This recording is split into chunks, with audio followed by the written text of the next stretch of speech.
reliable information and use that information for purpose of planning for this country. So while I'm a discussant in this program, I sit in a very unfortunate position as being the chair of the committee that is going to work on behalf of the Senate to be able to recommend after having done a lot of engagement with all the stakeholders. So it's impossible for me to give you a position, you know, soon, God willing, subject to the decision you are going to make very soon. Yeah, so it puts me in an awkward position because I have ideas of my own, but it's not possible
because of selfish personal interest, they actually manipulate national data.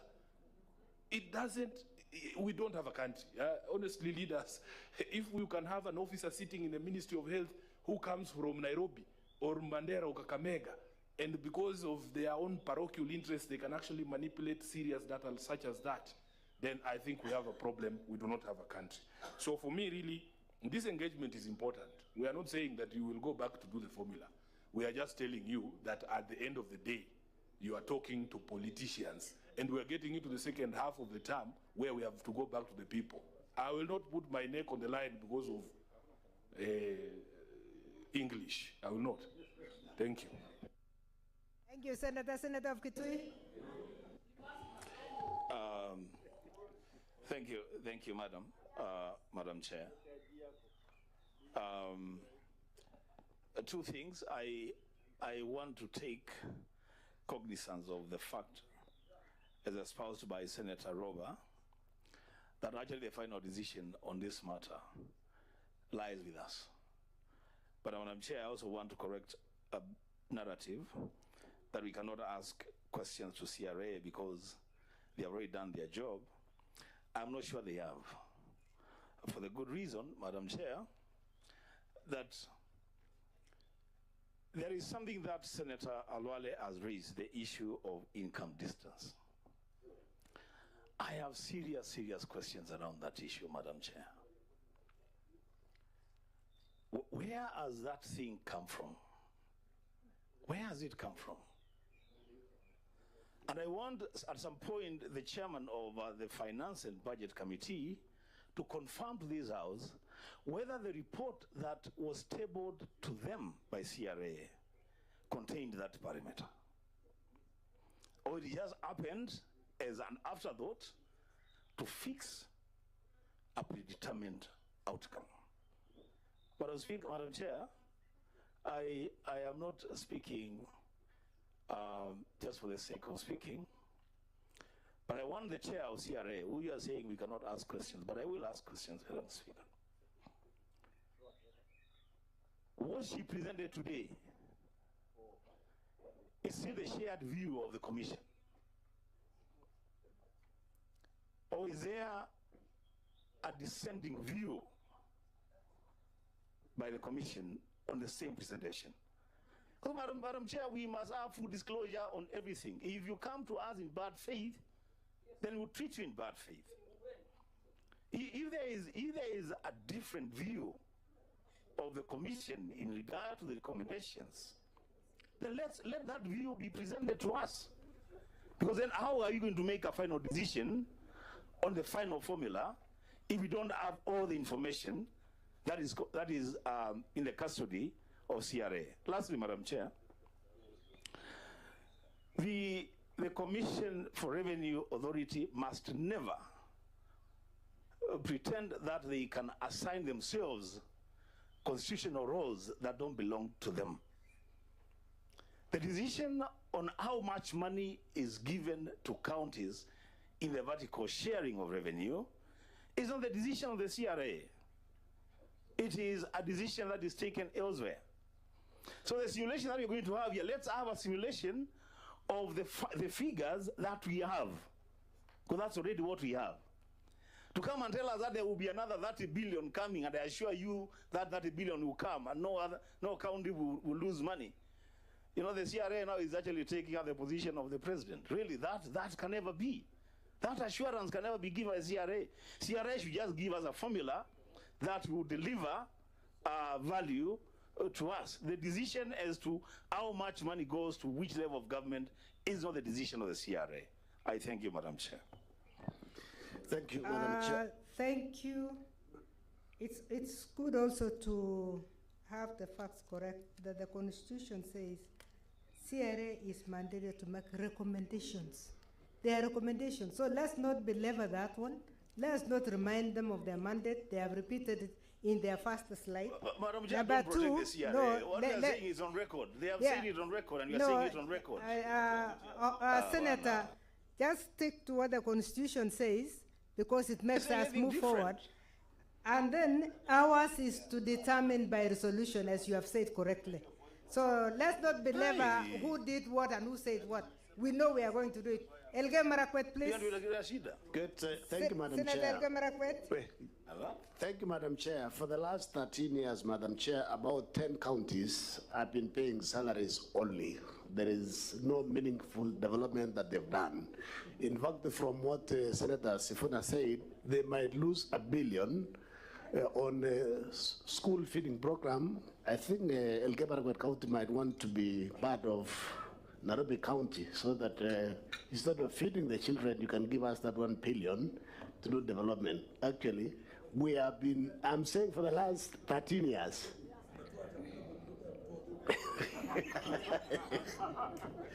For the last 13 years, Madam Chair, about 10 counties have just been paying salaries. So I thought this formula now is coming in to help the 10 counties so that we can do something. Otherwise, in another 30, 40 years, some counties like Elgeyo Marakwet County will look like Kenya compared to Singapore from 1972. So we are happy, slightly happy on this particular formula, and I want to beseech our colleagues, please let us speak soberly, let us debate and see how we can help the small counties to grow. In fact, I thought with this particular formula, the minimum that should go to a county like Elgeyo Marakwet County, Lamu, Vihiga, should be 6 billion. But I've just seen Lamu is moving from 3.3 to 3.9, Elgeyo Marakwet County 4.8 to about 5.3. We'll still have a problem. So please let's discuss soberly, and we trade in. We need to push and ensure Treasury allocates the 417 billion, so that at least at the bare minimum we can accept and go by what CRA has given us. I know it will go to the Finance Committee and we'll discuss as House, but I'm asking colleagues, please let us also be fair, so that we don't just continue paying salaries. Devolution was not meant for salaries alone. Thank you, Senator. Senator Tana River Mogatana. Thank you, Chair. I wanted to add my voice to congratulate the presenter, the chair for CRA. Sitting here, I think you've done a decent job, but it's upon us to germinate the product that is here. The one question that I wanted clarified, and I hope, Madam Chair of the session, you'd give her an opportunity, and colleagues, if you can allow me, maybe even we carry it towards germinating the final formula. I wanted people to understand, and honorable members to understand, that counties that are faced with emergency situations like Tana River, and I'm not talking only of Tana River, but other counties as well that are low-lying. And in our place, we have that line that goes, there's Tana River, there's Garissa County, there is Lamu County. And I'm speaking about Tana River because almost 50% of the county went underwater when we had the flooding. So the question I'm asking Madam Chair CRA is, how can you say that emergency should not be considered because there's a fund established under PFM Act? That fund does not help because all the work the equitable share had done for the year and years past have been swept away. Why can't we create a situation or cushion counties like ours, which are low-lying, with some fund? And how can we get emergency factored in, built in within the formula, so that you take care of us? Because all these other factors, the parameters you have set, they can be swept away in one go. How do we create a situation where we are also being fair to us? I submit, Madam Chair. Thank you. Thank you. I will come back to you, but let me go to Narok. Senator of Narok. Thank you, Madam Chair. Let me begin by appreciating the good work that the Commission has undertaken. I know it is very difficult for you to be able to deal with politicians who want to send money to their counties. I empathize with my colleague from Elgeyo Marakwet. He would want to see this formula go without being challenged, but that's not the reality. Because as politicians, we know getting money from Treasury is like trying to fight as a third monkey on the Noah's Ark. It's very difficult. So I think what I wanted to know is this. You've shared information on unreliable data. We've also shared that we don't really, the credibility of the data that is coming from counties cannot be used to be able to assist CRA come up with the correct formula. What, according to you, would be the best thing for us to do to approach Treasury so that at least Parliament can allocate an additional 50 billion or like 450 billion to counties so that all counties get money? Because the current formula that you are proposing, knowing very well that we had proposed to send 407 billion, was it 407 billion to counties? But then we came back and they said 380. We fought it to 387. We are not sure we'll ever be able to get above 387. Maybe next year they might even come back and say, you stick there. If they do that, and we've passed this formula, how will I face the people of Narok when we lose almost 311 million back to them? So the question is, based on your recommendation, because it's now upon us to go and internalize this, what is the best way to proceed if we are not sure of getting additional revenue? Do we stick to the third generation formula and move with those parameters? Or do we then make sure we put our foot down to get 450 billion and adapt to a new parameter? Because of course I want Elgeyo Marakwet to make money, but I also do not want to lose money as a county of Narok. Thank you, Madam Chair. Thank you, Chair. Senator Meru, Embu. Asante Chair. Yangu mimi simpongezi chairperson wa CRA kwa sababu kitu ya kwanza wakati devolution ilianza au watu walisaidiwa sana na mambo ya devolution, na miaka 10 hawajafanya upelelezi waone ile pesa wamepatiwa kwa kipindi ya miaka 10 wakiwa ni marginalized community wamefanya kazi namna gani. Kwa sababu tukiwa maseneta tumeenda county kama Turkana, county nyingi, na wamepatiwa a lot of money na taxi wanalipa ni kidogo, lakini hakuna kitu wamefanya hiyo pesa. Sasa hii kama Embu tutaruhusu. Kwa hivyo mambo mengine mpaka iangaliwe. Kwa hivyo mimi ningesema CRA kitu ya kwanza ingefanya upelelezi waone hiyo pesa wamefanya kazi namna gani, alafu ndio waongezewe pesa nyingine. Na sisi tunalipa a lot of tax. Kwa hiyo napinga. Embu inapinga kwa sababu tunaruhusu pesa. Thank you, Senator. Senate Oversight Fund to you, Mr. Speaker. Senator of Machakos, then I'll go to...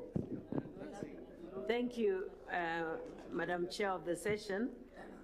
Mine is just to complain like other senators about the 32 counties that are supposed to be losing while others are gaining. We are all equal and we need and we demand for equal share. So every count should be allocated equitably, because like Machakos, we are losing more than 300 million. And just now when the chair of CRA was speaking, she said that she will make sure that no county loses, and already we are losing. And so most of the projects are stalled because they cannot continue, because the allocations that is there and what they had planned to do, they can't do it now. So me personally, I can never vote for this. We need equal share of allocation to every county. Thank you, Chair. Thank you. Let me go back to Senator of Eddy, Senator Eddy. Thank you, Chair.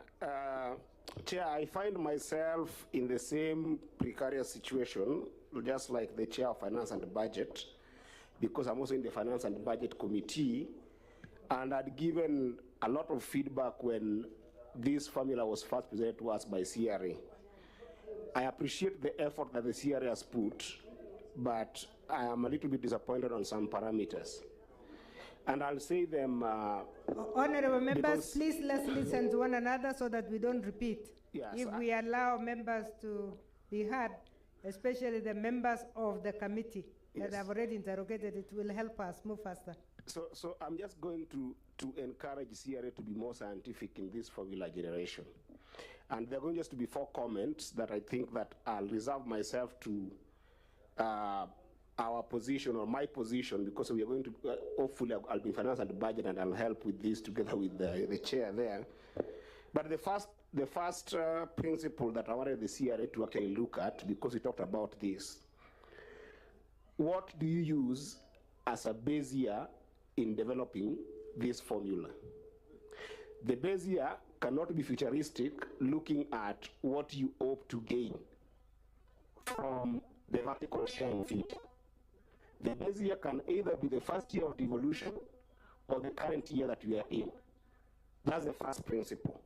Because if you pay your formula on a futuristic amount of the future, you cannot get your formula right.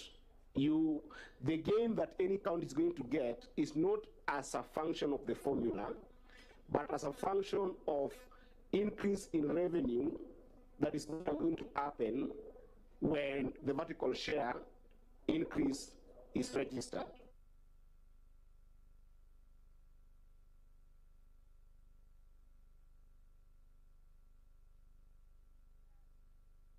Say Madam Washetena, that's the formula.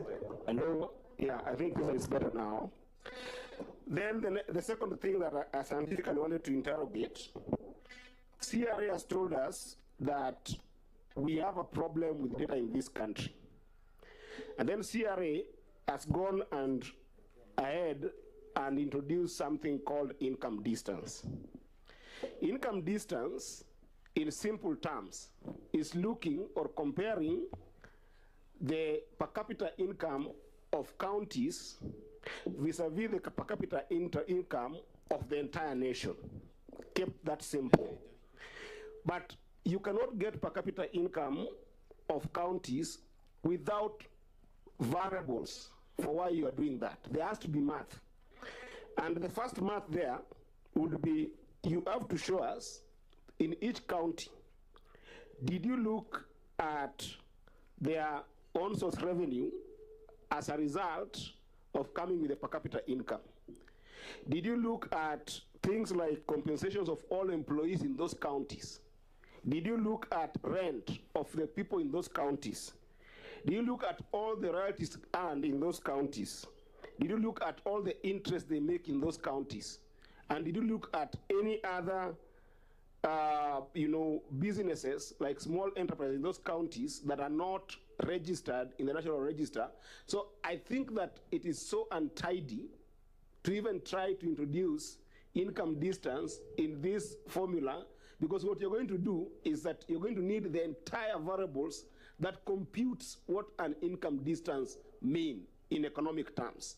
So that is the first flaw, because if there is somewhere where you need data, it is income distance to calculate that data, and it is not there to be able to calculate all the parameters to come up with an income distance. So it's not going to work. The third comment is a comment on geographical size. Article 6 of the Constitution defines this country's territorial integrity as both water and land, because there are communities that don't depend on land, they depend on water for their economic arrangements.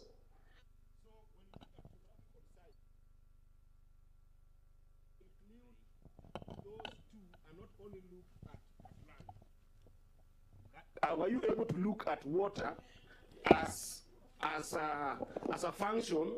Because if you go somewhere like Migori County, where almost you know, a third of the population is dependent on economic activities in the water, the government there finds himself investing in water economic arrangements that is part of the money that is coming there. So that parameter is not well interrogated. The last one, Chair, population gets about 42%. Now, when population gets about 42%, that population only makes sense when you look at how that population affects the infrastructure of respective counties. I want to take one thing, for instance, roads.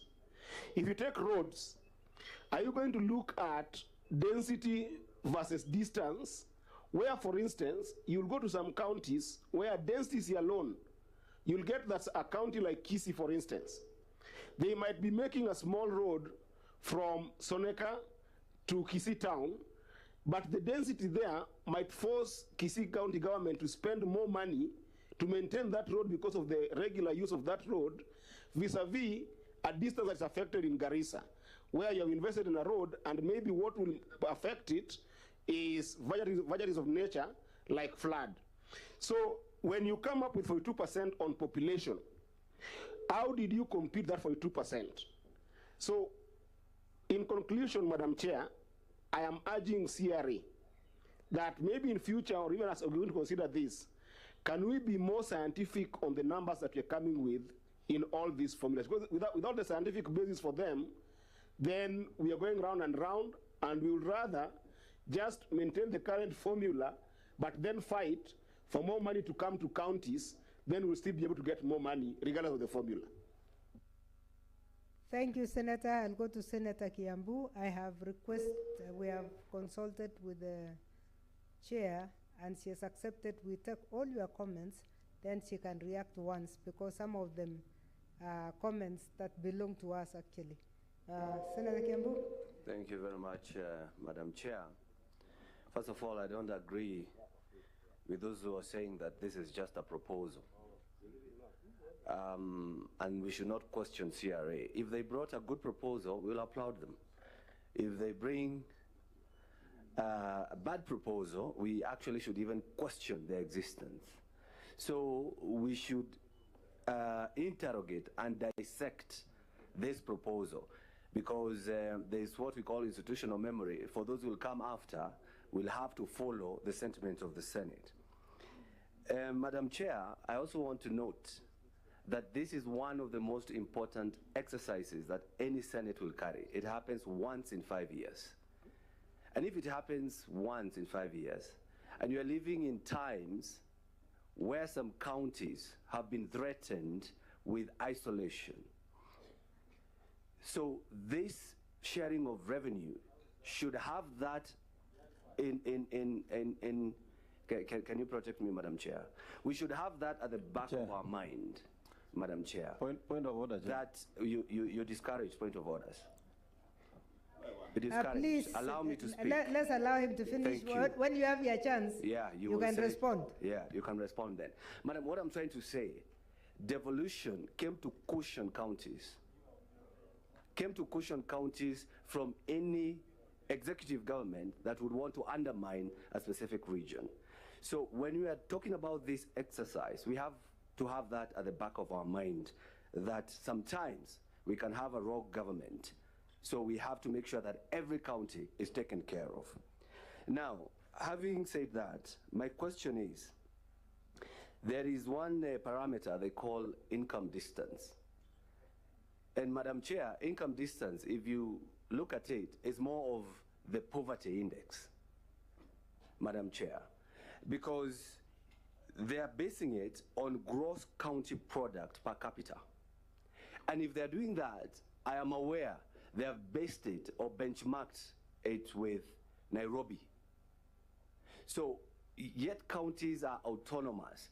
How are you calling it a gross county product per capita based on the distance from your county to Nairobi, Madam Speaker?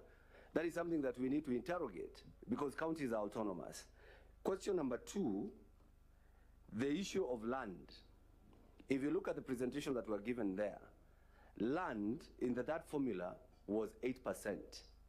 In the fourth formula, it has gone to 9%. I don't know whether Kenya has acquired another territory because land cannot increase. Why are we basing it on 9%? So I believe that if we interrogate this issue and make sure that we do not use it to either use their stable data, as you said, or lack of it thereof, sometimes we might give counties a little share from what they deserve or what they require if we go with this formula as given by CRA, Madam Chair.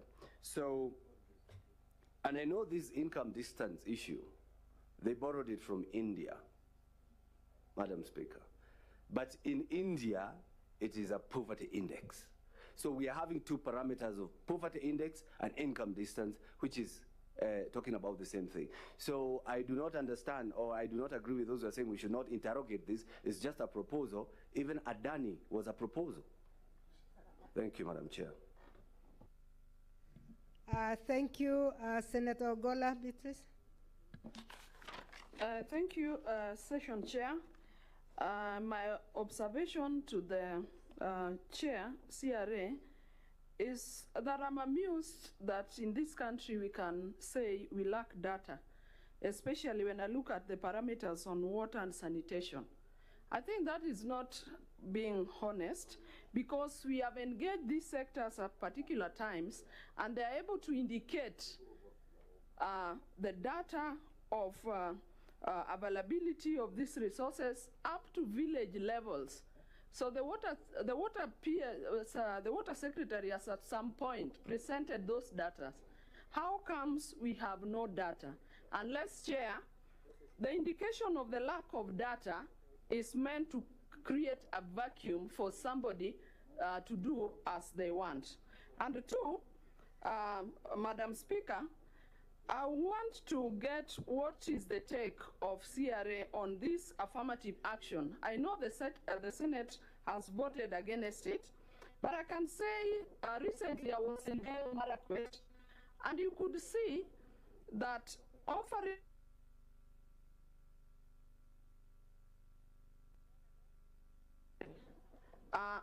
certain services, taking into consideration the topography of the place, may be even 10 or 5 times how it would be done elsewhere. And then lastly, Madam Chair, I would like to get the take of CRA on incentive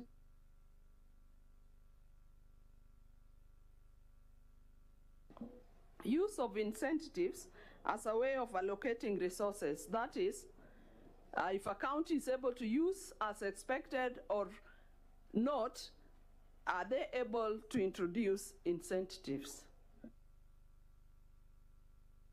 Thank you. Let me move to Senator Murango. Yes, I'll come back again this way. Asante sana mwenyekiti wa zamu. Kwanza sijui kama maswali ambayo tunauliza itakuwa na maana, kwa sababu nimesikia kwamba ripoti ishaletwa katika kamati, ama itakuwa ni kama kuchota maji na nyavu, kwa sababu ripoti kama imefika hata tunayosema hapa sijui kama ni ya maana. Lakini hebu niseme yangu ni moja tu. Mwenyekiti wa zamu, nasikia sasa wale maseneta ambao wanasikia kama wanapoteza pesa wanapinga, wale wanapata wanaunga mkono. Na unajua ni kweli, kwa sababu mwamba ngoma ngozi uvuta kwake. Lakini ningepeana tu story tu kidogo. Niseme ya kwamba kuna daktari moja aliambia mgonjwa wake kwamba anafaa kule akunywe maziwa, mayai na nyama ya ng'ombe na sausage ya nguruwe ndio aweze kupona. Ng'ombe akatoa maziwa akaenda, kuku akataka mayai akaenda, nguruwe wakambaki, kwa sababu ndio yule mgonjwa apate sausage lazima angekufa. Sisi na akina Sifuna ndio hawa sasa nguruwe ambao tunapoteza. Wale wengine kama Senator Elgeyo Marakwet ndio kuku, kwa sababu ni ndogo atake aende, Karongo akamuliwe aende. Kwa hivyo panapo kupoteza mwenyekiti wa zamu itakuwa ni ngumu sana hata tukiongea leo ama mwaka mzima. Asante sana. Thank you, Senator. Senator of Nyamira. Yeah, thank you, Madam Speaker. Those of us who are in the last Senate, this matter was very emotive. And the Governor for Mandera, we closed the ranks to ensure that counties in northern Kenya were not denied resources. So as the chair of the Finance Committee, you should be the last person to pass or support a formula that is going to disadvantage some counties. That should never be supported by your committee, because we stood with counties from northeastern province, especially Mandela. And if I remember, they were losing 2 billion. You were losing 2 billion. But we stood with you because we wanted fairness.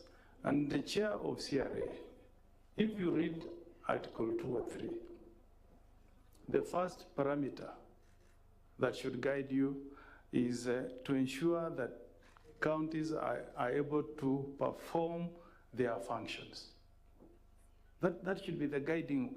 Whether you have a small count like Elgeyo Marakwet or Nyamira, or a big count like Nairobi, each county must be able to perform their functions. So if you bring a formula that is going to reduce money from some counties and you deny them the ability of performing their functions, then that's not a formula that should get the support of the Senate. And then there should be fairness, Madam Chair.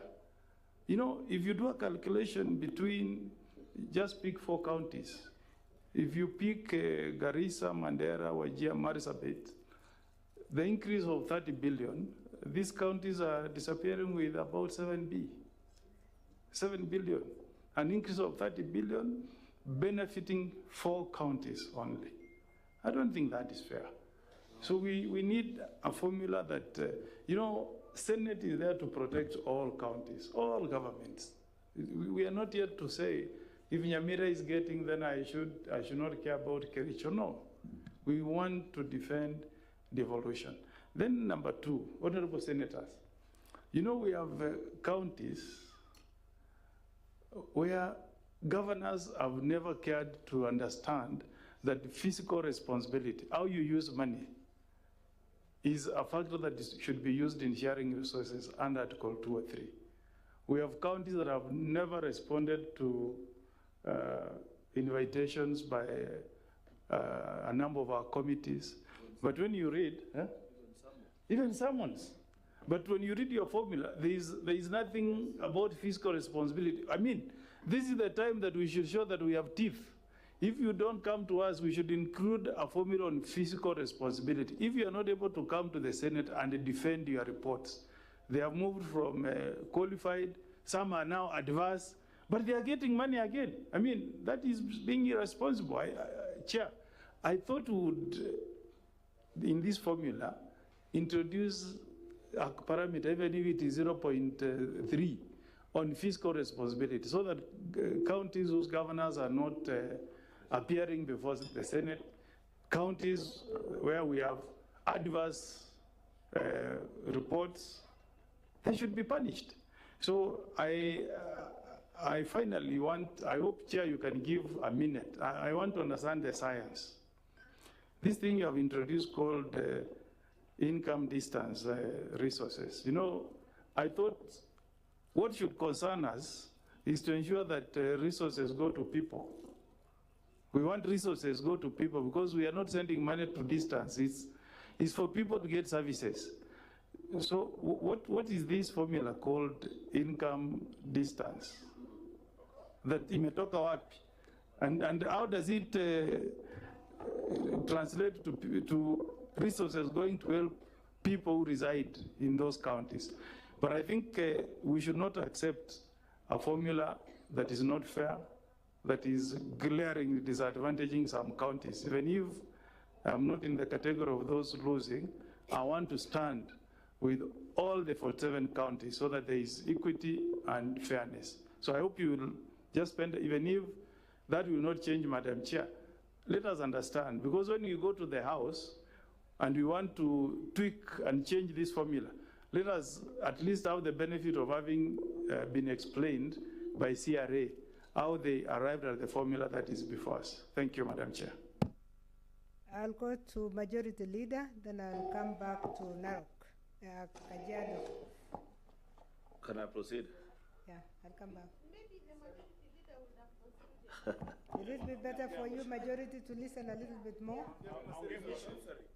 I'm just making comments But also. I want him to talk also, because if you can see the last trend, I wanted comments from these people of last year who gave us sleepless nights. And I think it has been typed by my student there. It's been now typed in a very good summary by Omogeni. It's good to listen to Cheruiyot as a senator from the previous session, because it will help us understand this shift that the chair of the committee is saying, which is very important, that there was severe change of parameters. And these people, in the last House, by the way, people became united against the leadership of the House. They became united, and that unity brought up some parameters that are unique, and we need to understand why they came there, because I wish CRA had read the report of the Senate and why they were very passionate about the new parameters. It helps. So I think for that reason, Senator of Kericho, not Majority Leader, but Senator of Kericho. Thank you. Thank you, my teacher. I have very brief comments on this topic. You know, there's something, and I'll just begin from where you've just concluded. While it's good to be a senator representing your people, it's even greater to entrench devolution as a senator in the Republic of Kenya. And I guess that's what experience and time needs to teach all of us. We will get it wrong if we begin this program, Madam Chair, by carrying a piece of paper in your pocket, and every formula that is applied, your only responsibility becomes, am I gaining or losing? I think we need to interrogate more deeper than that. And I guess that is a calling that we are being made to. I appreciate the work that CRA has done. I will not be dismissive of their thoughts, because I believe, and I know, I'm certain about it, that it's made up of intelligent people who know what they are doing. My question is to seek to understand the reasoning behind the path that they want to guide us as a Senate in making the decision that will lead us to arrive at the fourth generation formula. Therefore, Madam Chairperson, I have a basic comment. First of all, on your presentation, I'd wish that you had stuck with the same name for the parameters, because if you look at your final presentation on what the parameters are, you're changing names from, like previously what they had been referred to. You call it in one of your presentations is basic share, and I think in the other presentation for the fourth generation formula, you refer it to as something else. I think just for neatness of presentation and to make it easy for us to follow, it's important that we set a culture of referring to parameters with one name. And that should help you to appreciate what, especially on the four parameters that don't vary in the second, the third, and the fourth generation, which is population, basic share, land, and poverty, because it features in all the four of them, only that the weights are different. For example, in the second generation, population was at 45%, you've reduced it to 42% in your proposal. It would be nice to know what would be your reasoning, why you think now it's a lesser weight, same as basic share, which you want to upscale from 20 rather, to 22%.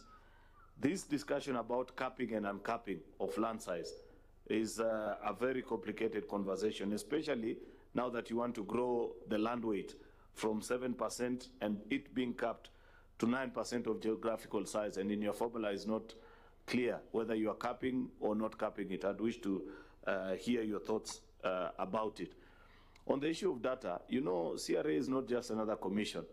You occupy a very important place in our country, where you are the commission that is constitutionally charged with the mandate of guiding the country on a path towards stability and equitable share of resources. This issue of data cannot just be left to fly, like a point that you made and have asked us to do something. I wish you would have mentioned something about it and maybe asked us as Parliament to be more diligent, perhaps maybe set up law on how to prevent data breach, or a process through which you can have clean, uninfiltrated data that can guide, especially things to do with health, water, accessibility of road, because it's a very salient point, because basically what you're telling us is that even the data we have used previously, there's no guarantee that it was the right thing. Maybe somebody played some games on us and we believed that that is accurate information. Therefore, I wish, now that this is past due, that when Robert's committee consider this conversation, that they can lead the House into either coming up with some legal framework on how to secure, on how first to collect, then secure data that will help us. We have even this situation with our brothers and sisters from northern Kenya, the 3 counties that have been, whose census has been cancelled. I guess you're speaking to the same point, and we'll have to make a decision eventually on what basis to do. Lastly, please help me, and I really beg as a leader, to understand and make sense of this animal you're calling income distance. I listened to you quite keenly when you're making your presentation, and up to now, I'm still struggling to understand, because I want to, by the time that I eventually make a decision alongside my colleagues, to know what is the thinking of this income distance. How was it achieved? There was something that you removed, and your explanation from your presentation, I expect you to do better, Madam Chair. You say you removed fiscal effort and fiscal prudence because the Senate removed it last time. The reason we did it at that particular time of doing third generation is because it was so complicated, and you are trying to get even a simple point upon which you'd have more convergence of ideas and ensure that very few counties end up losing, if any must lose. But like Senator Okongo is saying, it's a constitutional doctrine. Article 203 I speaks of the need to incentivize counties to manage their resources better. I want to propose to Senator Roberts' committee that we must bring back that index of ensuring that the counties that manage their resources better are rewarded.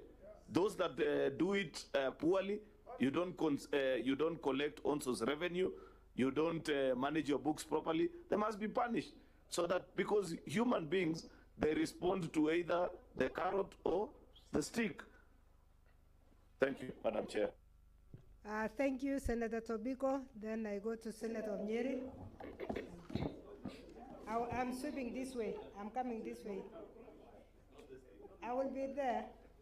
Everybody will have a chance today. We said everybody has a right to talk on this one. Okay, thank you, Chair. Chair, whereas it's natural for everybody to try and pull, the rope towards their direction or the direction of their individual counties, Chair, I would want to, as much as possible, take a global view of all counties and what is fair, and in terms of distribution, and what is equitably reasonable for all counties, Madam Speaker. Madam Chair. Madam Chair, I wanted to support the submission by Senator Mungatana that the parameters should include, it's very important that it includes an emergency index, because there are counties that are prone to emergency situations like droughts, floods, fires, Madam Speaker, and all this should be taken into consideration. Madam Chair, the essence of devolution was basically to address historical disadvantages of various parts of this country, Madam Speaker. And Madam Speaker, when I say that, particularly in my mind, is pastoral counties, Madam Speaker, that were left behind in terms of infrastructural development, because it was considered infrastructure like roads, tarmac roads are not necessary, Madam Speaker. And there are counties, and I wanted particularly, our brothers who from central Kenya, I don't know how many watched the Mutahi Nguni, the Fifth Estate submission the other day, of counties that have had 61 years of infrastructural development, 61 years of economic empowerment, social mobilization, advantage over the rest of the country, Madam Speaker. And this is what devolution was supposed to come and equalize, Madam, and stabilize, Madam Speaker, to the advantage of all Kenyans, Madam Speaker. When you talk of proximity to Nairobi and use the poverty index, most of the times, Madam Speaker, I will tell you, Kajiado has been ranked, like one of the very rich counties. But do you know what? They use the lenses of the Nairobians who use Kajiado as a bedroom. The ones who have good homes, good sanitation facilities, but just go a little beyond and you find the poorest people living not very far from Nairobi. The only thing we see is lights from Nairobi. But there is no infrastructure reaching our places, Madam Speaker. Not roads, not electricity, not piped water, nothing, Madam Speaker. And so, Madam Speaker, when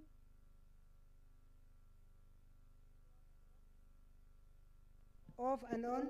Yes. Madam Speaker, when the CRA talks of the income distance, maybe it's good for us to know this income distance, whether it is in terms of what gross county product per capita, whether it's an income variance, or whether it's just distance.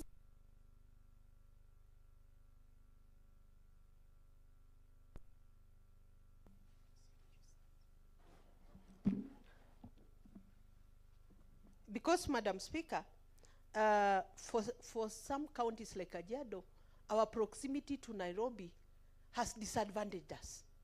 It has disadvantaged us a lot because it's considered that we have the facilities, we have the income when we don't, Madam Speaker.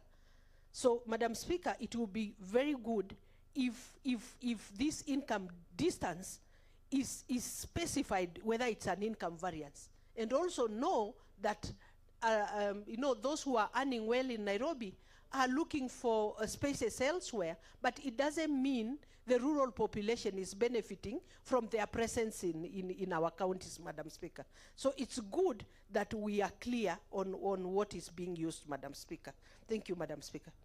Thank you, Senator Nyeri. Thank you very much, Session Chair.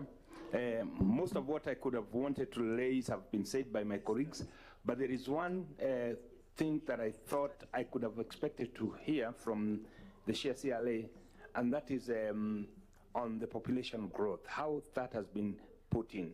On the landmass, that one, it is something that needs to be discussed quite further, but most importantly, fiscal prudence by county governments. We must create an incentive for those who are able to generate a lot on their own source revenue, those who are quite accountable on the expenditure, but most importantly, also create a kind of a punishment index that will ensure that those county governments that are not prudent in their expenditure, those which have a lot of queries from the Auditor General, that are also made to answer for that. And that the only way that can be done is to ensure that, because this is also a political tool, if the governors are made to pay for their own unaccountability, then it will discourage more and moving forward.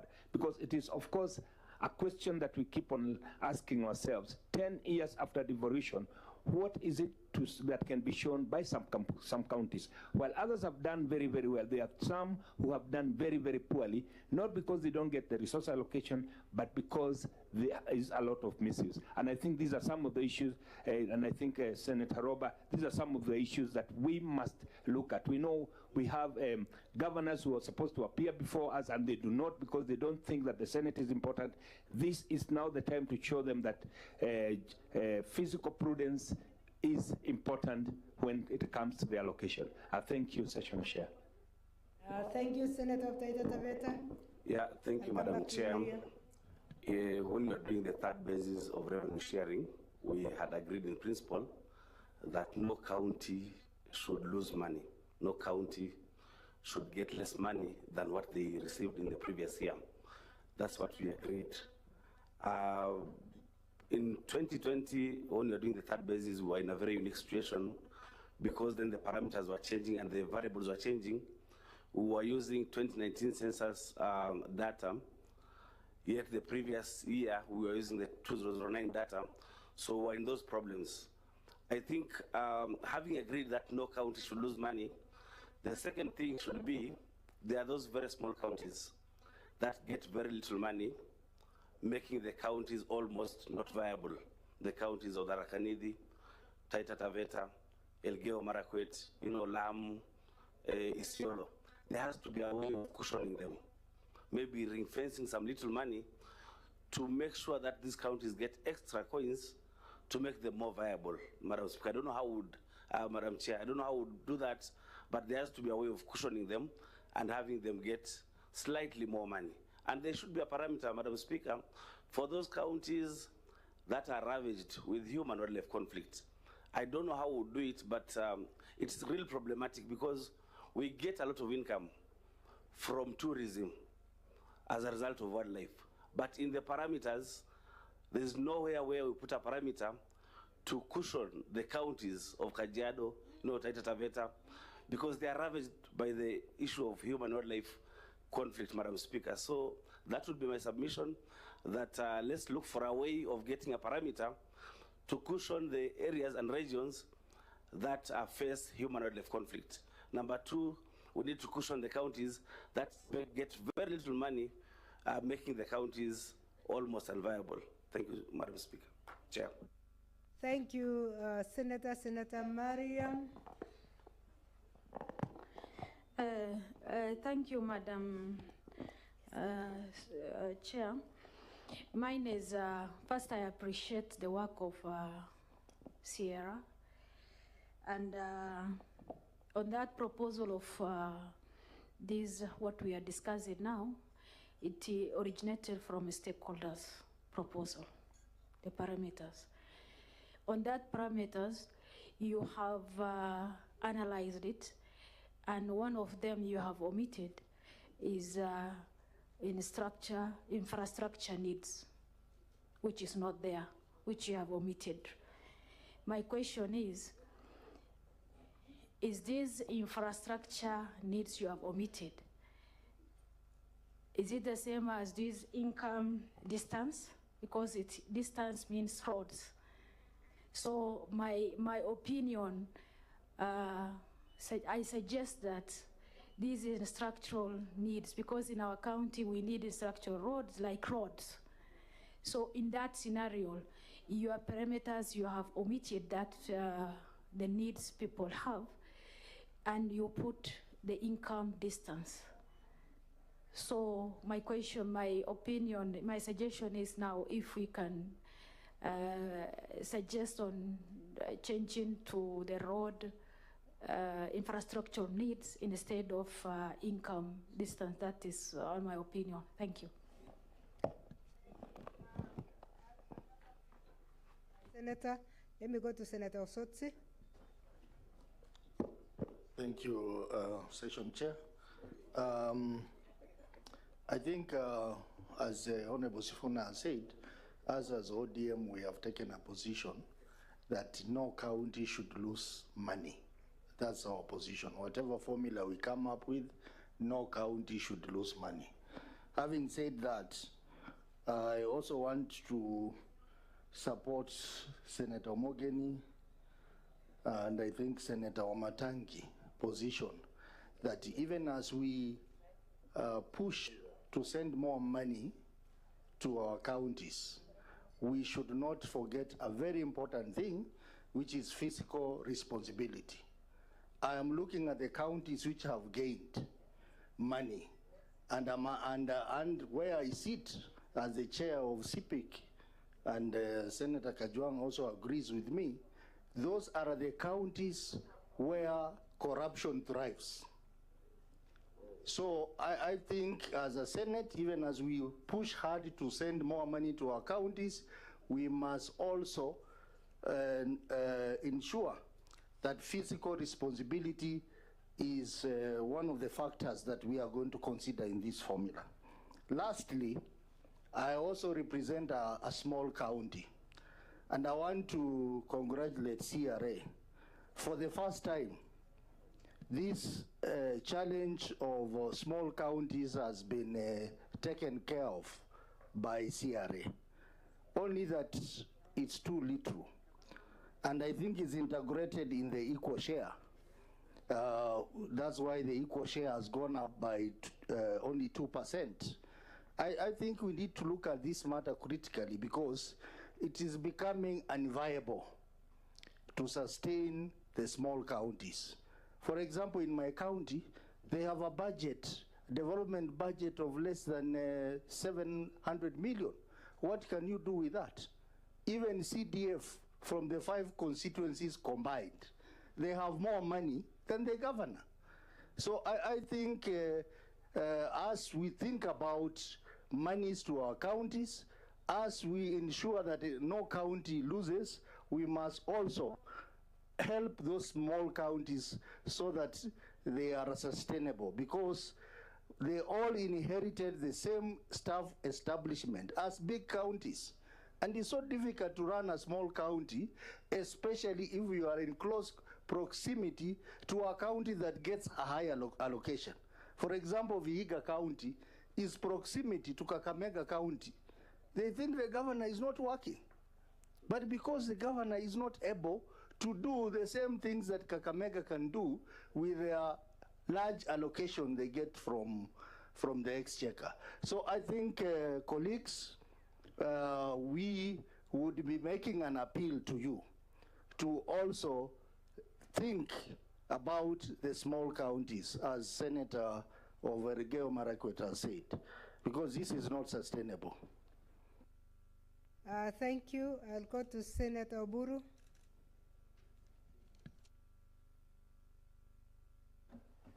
Yeah, thank you, Madam Chair. Madam Chair, I also want to thank the Commissioner of Revenue Authority for the presentation.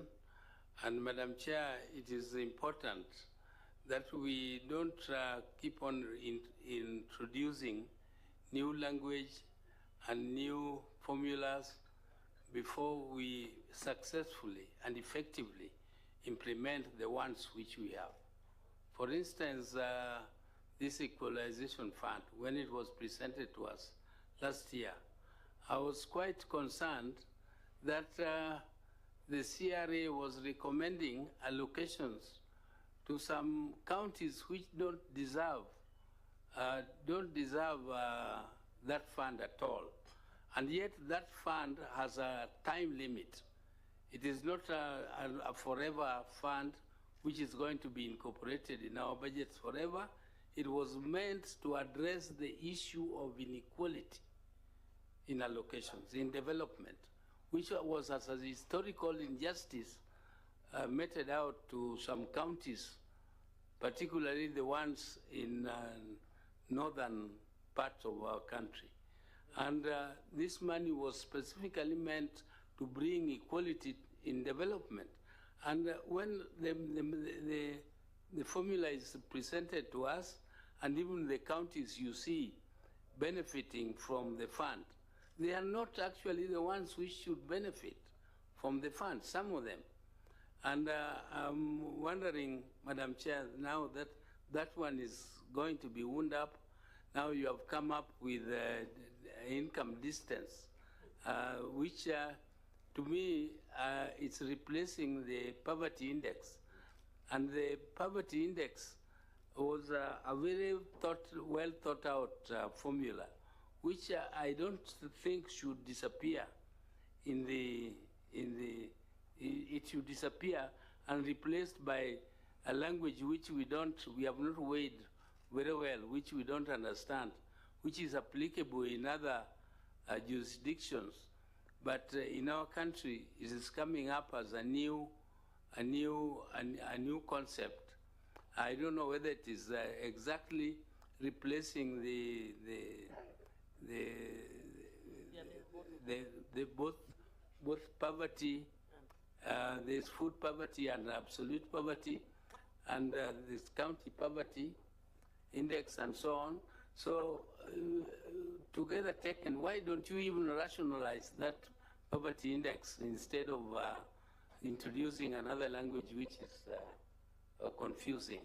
So, Madam Chair, I hope that the equalization fund is going to be used to take care so that no county loses on this in this formula, and no county loses, and then we effectively use the equalization fund to deal with those factors which are of equalization in nature.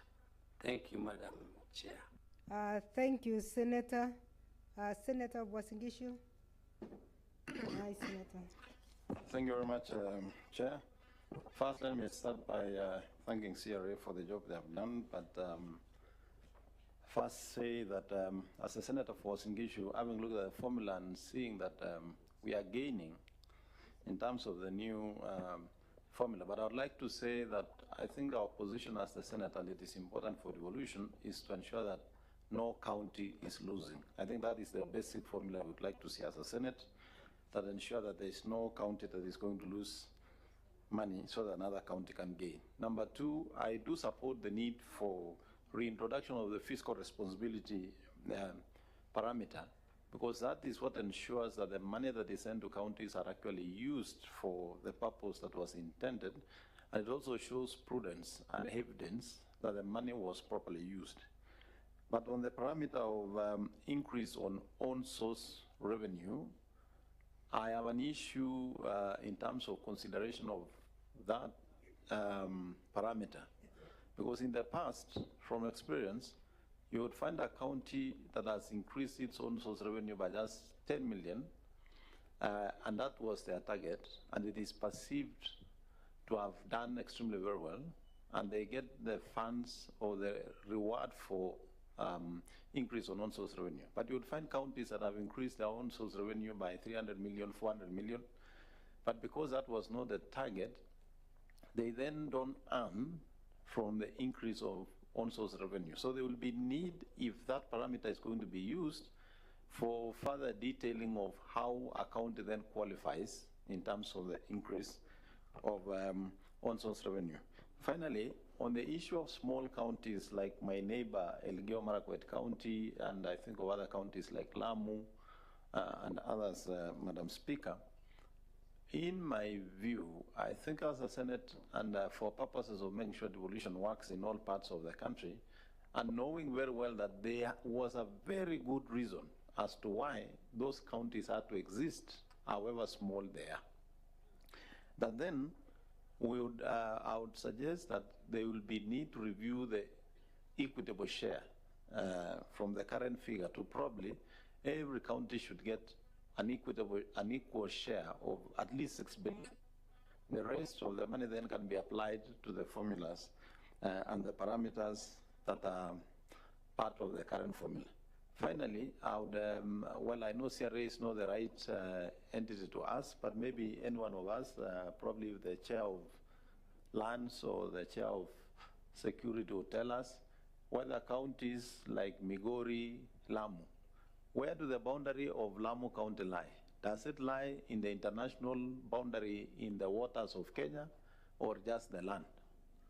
Because so that when you are considering the mass of the county, I think then Lamu the boundary of Lamu should be to the farthest of the sea where the boundary of Kenya is, because that should be also considered as part of Lamu, so that the formula can also effectively apply. And for Migori, it should be somewhere in Lake Victoria.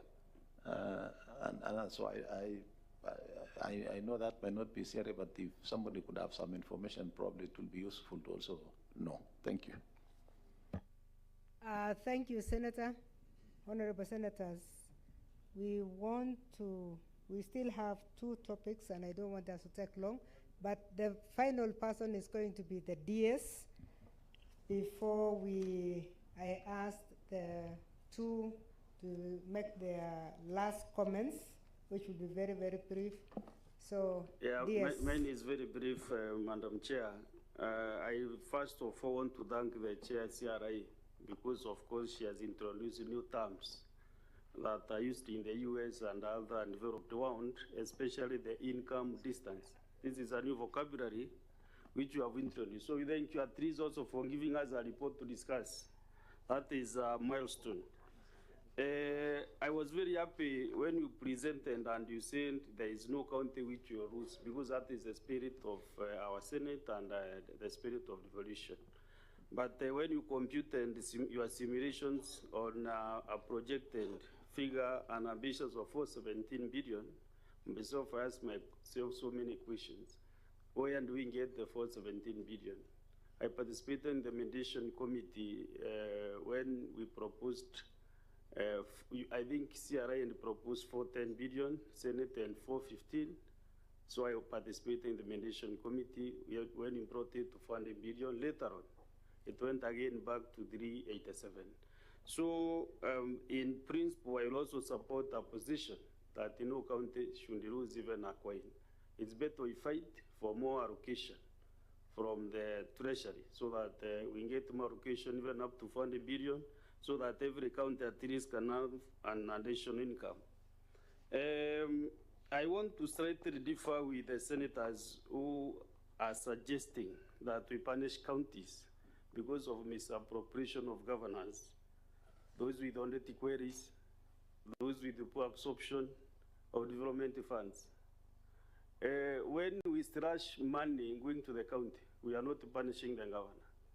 We are punishing the population, the community living in that county. Therefore, Senate has been given another power under Article 181. So when a rogue governor is brought to the Senate, we have not agreed as a Senate that this governor out of 67 or 47 delegations should keep this governor out of office. We should differ on other interests. Therefore, I think we are preaching water and taking wine. I would love to see a governor who is brought to the Senate, and then we agree, all of us, that all the 47 delegations, let this governor go home so that that county can proceed. We have cases that have been brought to the Senate, but cutting budgets for the counties because of mismanagement, it is the long thing that the Senate should do. The Senate should do their oversight and make sure that they use the Article 96 of the Constitution so that these people can be able to get their discipline. I also would like to see one day maybe the Committee on CPAC and the CPIC give us a rank on the performance of the governors. Because there's opinion polls which are released every, I think, 2 months, 3 months. There are so many companies which release opinion polls. And the counties which misappropriate more, the governors are ranked from number 1 to 5. Like Kakamega is always number 1 in the opinion polls, Kakamega and governor. And when the senator is in Kakamega, usually makes a lot of noise, like indeed the last 2 weeks when the president was in Kakamega.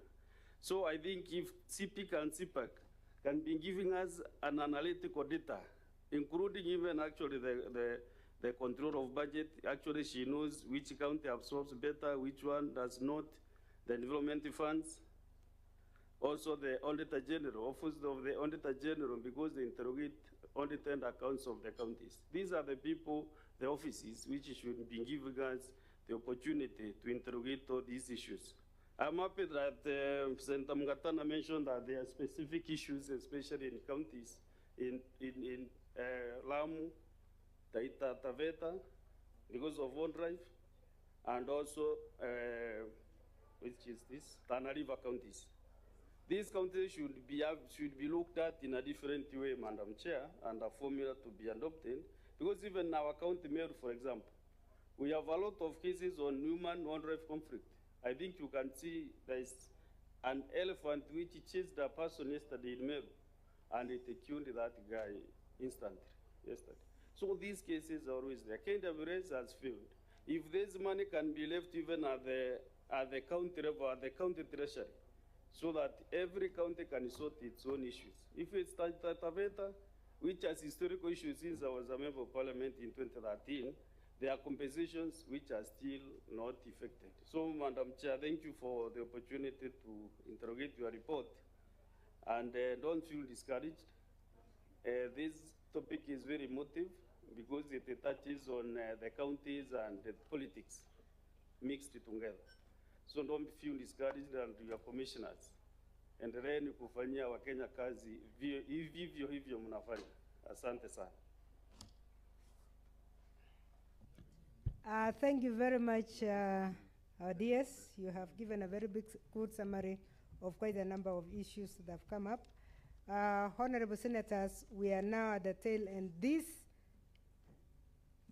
topic is one of the most important ones. We do it only once in 5 years, and it's very important that fairness, as I said at the beginning, is not only seen, is not only done, but it's also seen to be done. The chair of CRA, we have given you a lot of issues, and I think it started from the changes that were made on the parameters. And we want to hear your comments, very brief comments, because I think we are still going to have another session. The committee will be calling for another session also. In the last one, we actually had 2 or 3 times with the CRA. I think we had about 3 meetings with CRA. So this is only the first time when the document is being exposed to the honorable senators, and it should not discourage, because we worked on it for 3 times before actually we did. So I'll be expecting the chair of the committee to give us a way forward from moving from here.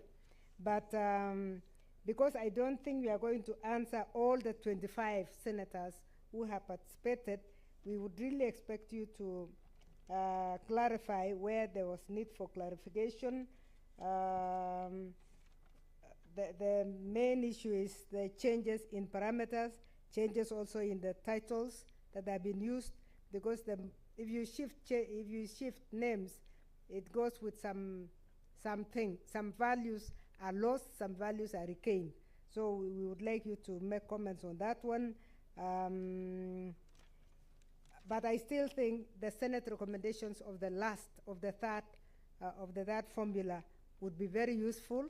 If you are going to give more feedback to the committee, please look at that one. Because by the time the senator said 50% should be implemented as per the second formula, it was extremely serious, because members were feeling that there was too much shift. So I want you to make your comments now, and then we'll allow the chair of the committee to make to give us a way forward as a committee. Otherwise, members, you have done a great job. I think everybody has explained. I don't know whether we managed to capture the essence of the table. Senator Alwale, do you still have a comment on the table that you want to highlight?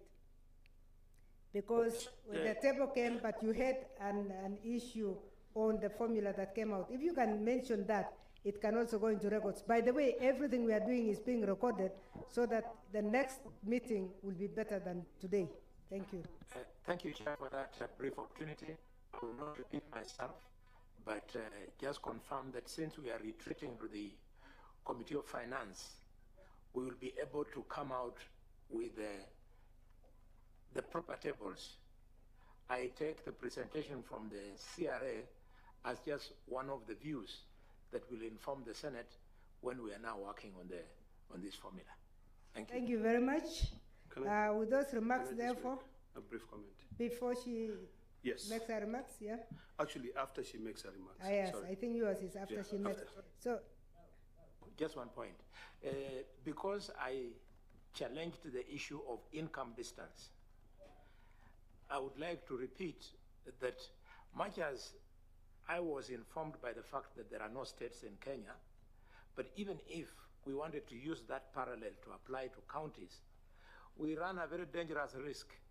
A county like Kajiado, for example, because of its proximity to Nairobi, will not enjoy anything. Machakos will lose out. Kiambu will lose out for the reason that they are just near Nairobi. This is something that cannot apply in Kenya at all. I think one of the questions was for her to explain exactly what it is. Majority leader said he doesn't even understand what it is. So let her clarify that, then we'll be more informed as we go to the committee stage. Yeah, let's allow her to do maximum 3 minutes or 5 minutes. Yeah, 5 minutes, and then the chair another 2 minutes, because we needed to have started at noon exactly the next session.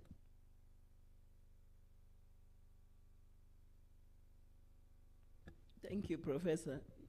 You know, for you, you are able to quickly summarize things into 1-2 minutes, given your background. But let me start by just saying that this formula is not a budgetary tool. It is an allocation tool. What do we mean by that? That we allocate resources to counties and they decide how they are going to utilize them. Whether they'll put the money in health, they decide the percentage. Whether they'll put the money in agriculture, they decide the percentage, because ultimately their budgets are still approved by the county assembly. So it's not a budgetary tool for us.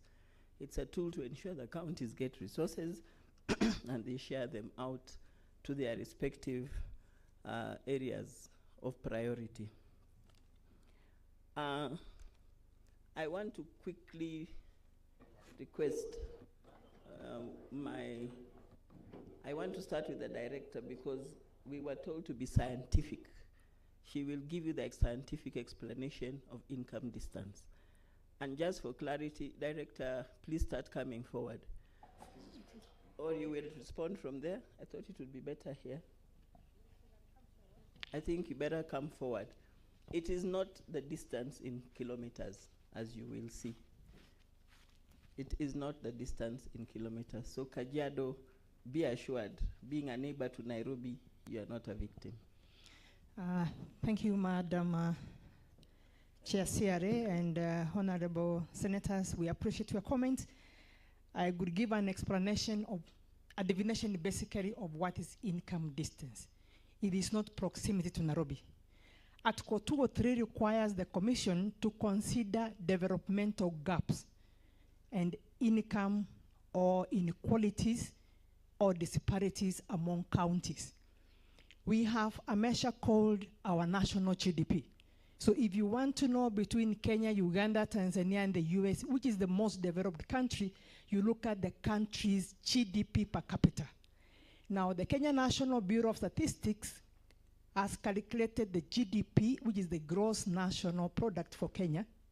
The Kenya National Bureau has gone ahead and calculated and releases every year the county GDP, gross county product. So if you want to know which county is the least developed, then you use the GDP of that county. And that is what the Commission is using. What is the GDP of Mandera, Wajir, Nairobi, or Kajiado? It is not proximity from Nairobi. We're asking ourselves, what is this county's GDP? What are the economic activities currently going on in a county which defines their development? We are aware that the counties have different potentials, and from those potentials, those counties can raise own source revenue. Nairobi can raise the highest, followed by other counties, but we have counties who are not even able to raise 1%, even if they put all their effort. So it is an effort by the Commission to address the developmental needs of counties. And it's in the interest of this country that the counties who are lagging behind, devolution came to help them. So the county, for example, with the least GDP is the county of Mandera. The county with the highest GDP is the county of Nairobi, followed by the county of Mombasa. So what are we measuring? We are measuring the gap between the development of Mandera, which is the least developed county, using the county GDP, from Nairobi. Everybody is supposed to move forward. But then you don't hold Nairobi where they are.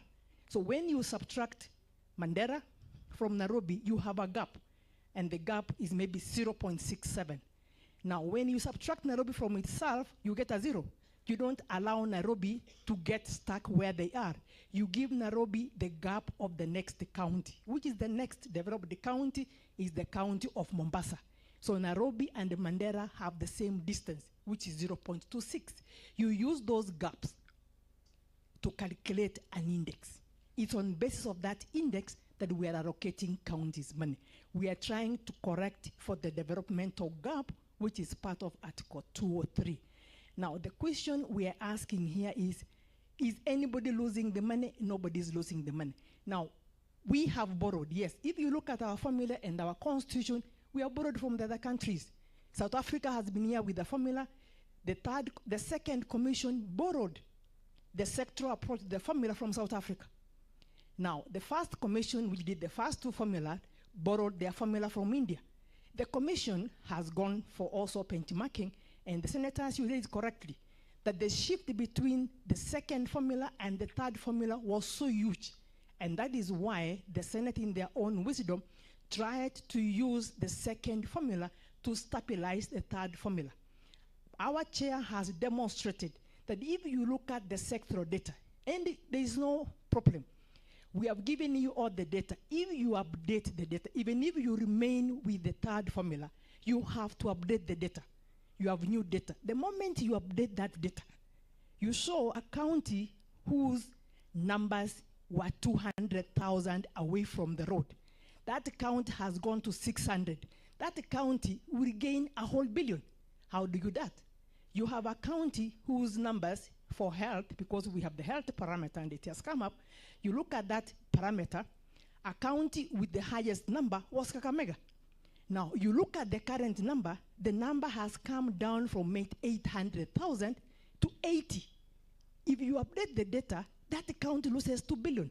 So the commission has used all those simulations, and it is not possible to stabilize the third formula using the new data. What have we done?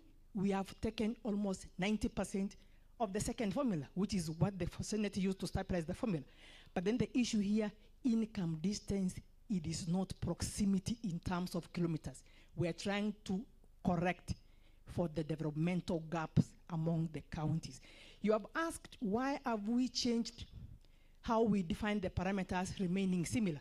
Because the stakeholders were not agreeing, or they were not understanding the division of the parameter. The land area, which has been there in the first, second, and the third, the governors have always written to us saying we are not incorporating their water bodies. What we were having as land area incorporated the water bodies. So to be on the safe side and the same understanding, we called it the geographical size, which has got the dry land and the water for the counties, for just uniformity and understanding. And therefore, for the senator who asked, yes, we go all the way to the territorial waters, be it in the Indian Ocean or in the Lake Victoria, because the sum total of the county sizes gives you the constitutional size of Kenya in the constitution. The base year is 24-25. The water issue, we have data on water by the Kenya National Bureau, but the data for water is safe drinking water. So if you come from Isiolo or the marginalized counties and you have safe water because you have boreholes, your population, a higher number, has access to water. And you will find that the counties without access to water by the WHO definition is the counties in the lake region, because they are using the running waters not classified as data. And therefore, when you allocate resources, it will defeat political and economic logic to allocate money for water for counties not having a challenge with water scarcity. And why the chair for CRS said, we do not have an index on water scarcity in this country. Chair, thank you. And then in this formula, the 417 is a CRA recommendation. The 405, National Treasury has recommended because we have the budget policy statement presented in IBEC. Now, the minimum allocation you need in this formula for no county to get less than what they have is 400,000. So the commission has said is we will ensure in this formula nobody loses any money, even at 400. The worst you can be is get what you want into 2024 and 2025. And the holding harmless is not annual, like we are having in the current formula, where you keep on having an allocation index and a formula. We have inbuilt that allocation index in the formula. So the moment you use the current allocation factor, that factor moves on without you losing anything. So everybody is held harmless from the first year of the formula to the last of the formula. Chair CRA, thank you, and thank you, Senators. Senator Kakamega, what she's clearly saying is that once we hold you harmless, you are maybe, let's say, at 200,000, and last year you were at 250. Once we hold you harmless, we restore you back to 250 once. And then going forward, that becomes your minimum. So next year, when the sharing of Vadico is done, you will not get less than the 250. You continue getting more. So you will never go below once we hold you harmless now. Maybe, Chair, what I may add, let's use the example of Mandela. For several parameters, when you simulate whichever formula, even the previous one, in the third formula, it was the county with the highest 2 billion you continue revenue recall so you because will of the never go population below issue between once we 2009 hold you and harmless 2019. now. The same happens with the sectoral formula. Let's use the example formula. So then when you run the simulation, when you simulate negative whichever formula, Kakamega even the previous 1.4 in the third formula, what happens at that level with the highest you return revenue recall to Mandela 2 billion, you return to Kakamega 1.4 billion. The same happens whether it's the sectoral formula or this proxy formula. Whoever gained, so then when you run the simulation, Mandela has negative 200, Kakamega has negative 1.4. Will have the additional 400 level, but you return to Kakamega the 1.4 billion, you return to Kakamega you create an index at that level, everybody not losing. Now, whoever gained, and say for example, Elgeo Marakwet gained 400 losses, so Elgeo Marakwet will have the additional 400, but you restore to Kakamega the 1.4 and to Mandela the 2 billion. You create an index at that level, everybody not losing. That is the index which will share revenues going forward. So nobody loses with the index when it's already in. Some clarifications Thank you. want to make. And as she comes forward, give me standing there. 2 more minutes. In one of those minutes, I would like to request the chairperson of the Revenue Allocation Committee. Indeed, I think there are some clarifications. It is a commission decision. And as she comes forward, our commissioners who are here and there are the ones who Senator Wambua, you are in charge of that subcommittee. Is it a commission decision? The Revenue Allocation. Indeed, it is. The other commissioners will have been here, but we have some commissioners who are here are the ones who are in charge of that subcommittee, the Revenue Allocation Committee. The other commissioners would have been here, but we have some who proceed engaging 1 minute. The other activities are totally. It is a commission decision. You introduce yourself, because when the others introduced you, you can use the other microphone. 1 minute. The mobile one. You introduce yourself, because when the others introduced you, you can use the other microphone. Thank you. The mobile one. Chair, I'm Fatuma Gedi, Commissioner Revenue Allocation. Thank you, Chair. I'm Fatuma Revenue Allocation Committee. Commissioner Revenue Allocation. Chair, I am the chair of First Revenue Allocation Committee. Thank the senators for asking questions. First of all, I want to take the opportunity to thank the senators, but as for asking questions, and it is their right. As you have demonstrated, Chair. As you have demonstrated, we the commissioners, we are here to correct historical injustice. We the commissioners, we are here to correct historical injustice and discrimination.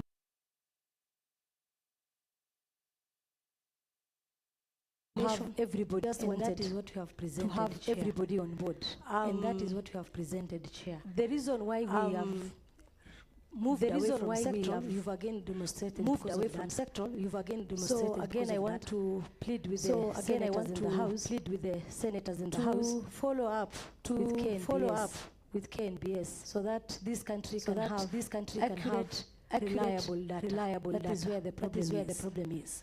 For of course, right now, no county is losing. But just to respond to a few queries, the counties that have gained, the sub-counties that have gained, and we've noted that if we are to be fair, they were unfairly benefited from the third formula. So as commission, we do not want to sit and do the same mistake. We want to correct what we have done. For why land area moved from 8 in population 42.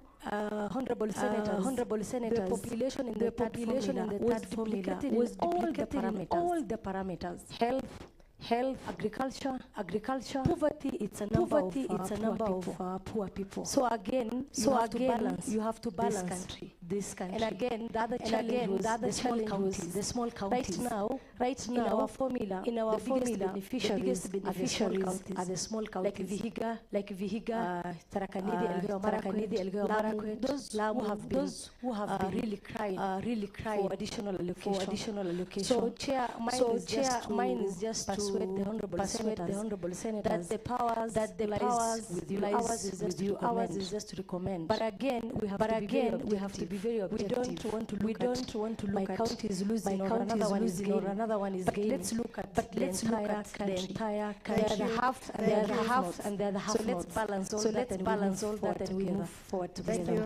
Thank you, Reverend Kedi. Commissioner Dr. Wayaki, half a minute, please. Half a minute. My time being just accommodated here, and I needed to summarize. Thank you, Chair. I think I just want to add that the majority asked what have the challenges we have with data, and I would want to tell the Senate that is a bill that came to us, the county statistics which would be important for them to consider and approve it because it would help us to deal with the data challenges. If you look at 7 counties, only about like 4 counties do the abstract. So in terms of beyond the KNBS, if we have well-reviewed data from the counties, that would be important. The county statistics will help us. Thank you. Thank you. Chair and Professor, I think most issues have been addressed. Most of the key issues. Some of them have been indicated. We have recommended. It is Senate to determine. I think the issue income distance has been clearly explained. Holding harmless. Senator Muranga, we only need 12 billion to be able to hold everybody harmless. National Treasury has proposed a figure of 405 billion. We were with them at the IBEC. That figure is 6 billion what we require to hold the counties harmless. I think it is clear that we have a problem with sectoral data. We have explained. I do not want to explain further on that one. Senator Sifuna, just want to tell you this is a zero-sum game. The figure, if one has to get more, one has to get less. So what should we be looking at? We should be looking at how we can have a bigger cake baked at the national level. So that is where we are fighting over rabbit. When we should be looking something bigger than that. That is where actually laying our emphasis. Senator Wambua, you were also asking why are we taking a mandate which is not ours. Indeed, it is our mandate to recommend both vertical, horizontal. So we are in our right space to recommend the 417. Tana River, yes, Senator, we do agree with you. In fact, we discussed it at length. What we do with counties that face disasters. We learned in India that they set aside that they set aside a fund which is there annually, because we know these disasters will take, and even the senator who indicated about the special problems that other counties yes have. Indeed, we thought this would fall under our recommendation way forward, because we think it is indeed very important, because we're not able to secure ways and means of ensuring that is set up. So that is set up. So that is we are going to recommend. Senator Narok, what is the best thing to get more resources? We need your support. We need the higher support. We really need to ensure that we bake that cake, and we need to support the national government in doing that. Senator Embu, Senator Machakos, as we told you, you are not losing. No one is losing. Senator Eddy wanted to know the efforts of CRA and the issue of GCP. It has been said here clearly, we deal with a county gross product which has already been developed.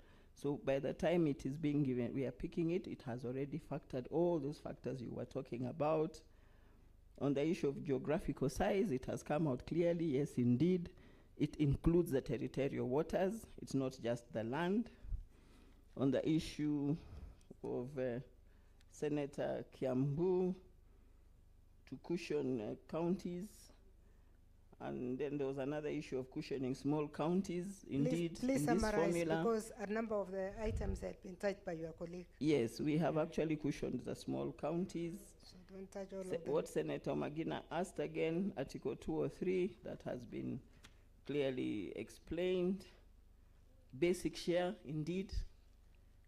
We agree with you, Senator Majority, that it is important that we harmonize our terminology, and the basic share is what we use, or equal share, to cushion also the small counties. I think generally most issues have been addressed, and the issue of equalization fund, Senator Oburu, equalization fund, we have the second policy now. We will be doing the third policy. We don't want to do that until we understand what has happened, the projects and activities of the second policy. And yes, some counties, we may change. The Commission is yet to make a decision. The first policy had 14 counties. The second policy considered areas, and those areas, I think 1,437 areas. So the third policy will not be done until we finalize and understand the effects of the second policy. Professor and honorable senators, allow me to stop there. Thank you very much. Thank you very much. A big applause for the chair. Okay, as the chair of the committee comes to give his last word, there was a request that Senator Kina makes a short proposal. Yeah, thank you, Madam Chair. My proposal is as follows. Given the history of the last parliament and what we did to be able to get consensus, I think the way forward should be that before this CRA report is tabled to Parliament, because once it's tabled in Parliament, it will be committed to the committee. So my suggestion is that the majority and the minority side should constitute a broader team to be able to work with the committee so that we can seek this consensus, because we don't have time. Because what I'm seeing is that this will come, and based on experience, it will be defeated. And we may end up having to vote maybe 10 or 20 times for this thing again. So to be able to ensure that we deal with time, as the way forward is that the committee should put together all these suggestions, the recommendations made by CRA, and then we come up with a consensus that will be able to go through Senate. That's my way forward. Thank you. I would like to ask the chair to bear that in mind when he has his 3 minutes, because all we want from you, Chair, is a way forward.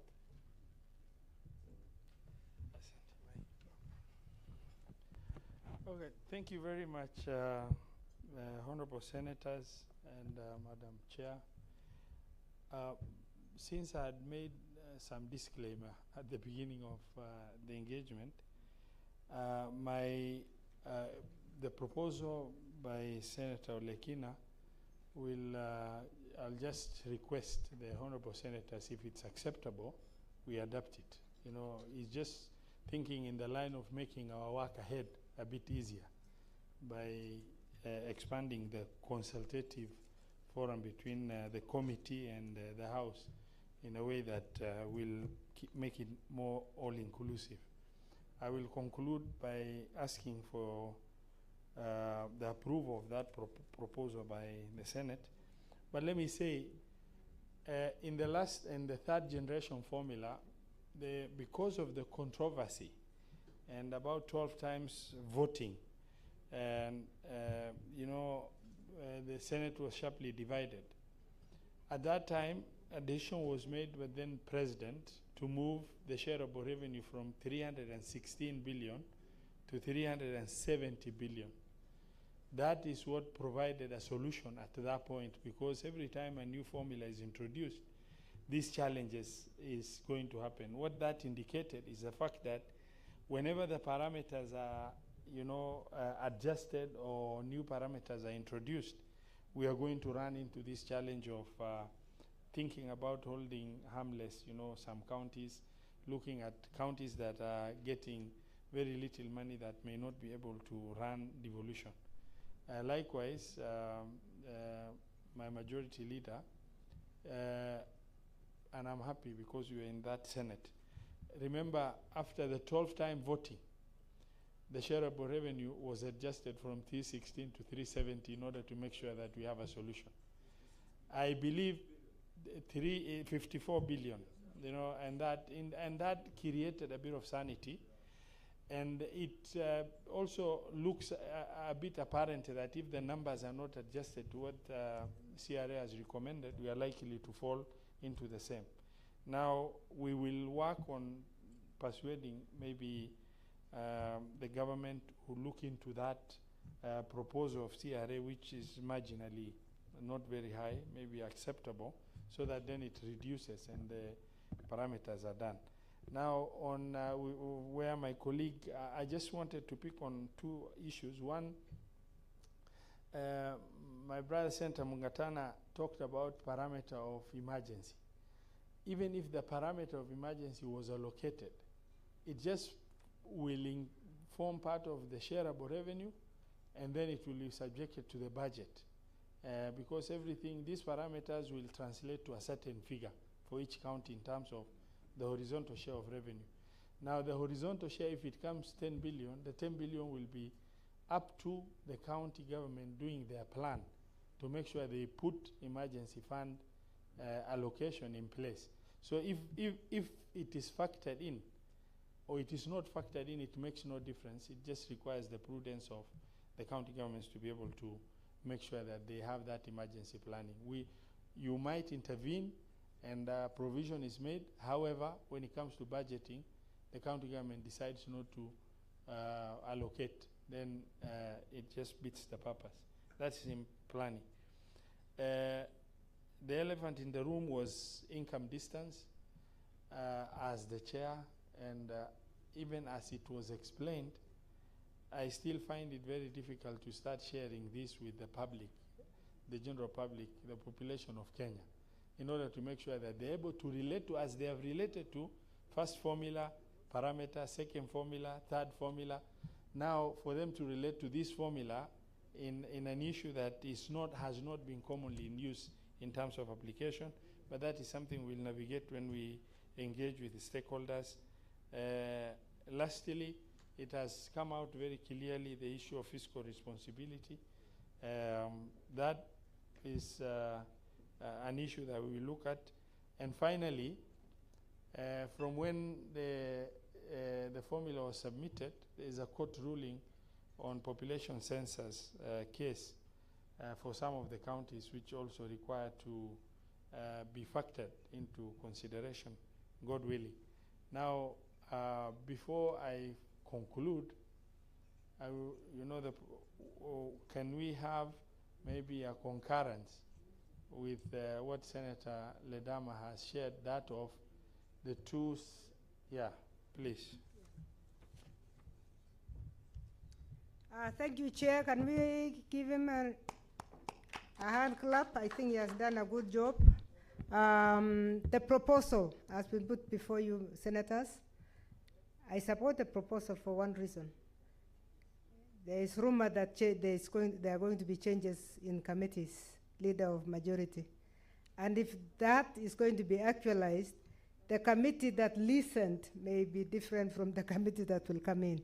So I think the proposal that is coming forward is good, in that the two leaders, leader of majority and leader of minority, can pick the membership for this committee that will drive the agenda and come back to us. Will as many as of that opinion say aye? Aye. Will as many as of the contrary say nay? I normally shouldn't say that in front of the DS, but he has smiled, so I think he's okay with it.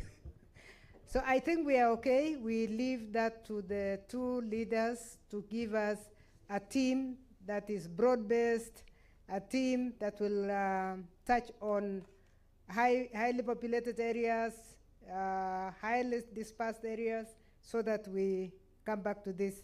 I think that will make things much better than in the last session. With those remarks, honorable members, may I now invite my very good student, Honorable Wambua, to come and chair his session. I know we have eaten into your session because this session was a very, very serious one. May we thank them again. My panel was extremely good and they have persisted for almost 2 hours. Thank you. Thank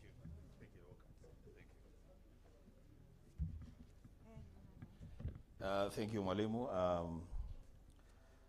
So I want to get consensus from members that the next session, which touches on CPAC and CPIC, we don't take as much time as you've taken in the CRA, that we agree to do it in less than 1 hour. Is that okay? And we'll stick to it. If we agree to it, then we stick to it. In less than 1 hour, we're done. Actually, so we say now it's what time? Now it's 12:35. So by 1:30, we are done. Thank you. So, honorable members and our guests today, I want to right away invite to the stage the chairperson of the Senate County Public Accounts Committee, Senator Moses Kajwang. He's a titled man with CBS. Simpigie makofi huyu jamaa akikuja kwa. And I also want to invite to the stage the chairperson of the Senate County Public Investments and Special Funds Committee, CPIC, Senator Godfrey Ososi. Again, a titled man, CBS. Pigia makofi.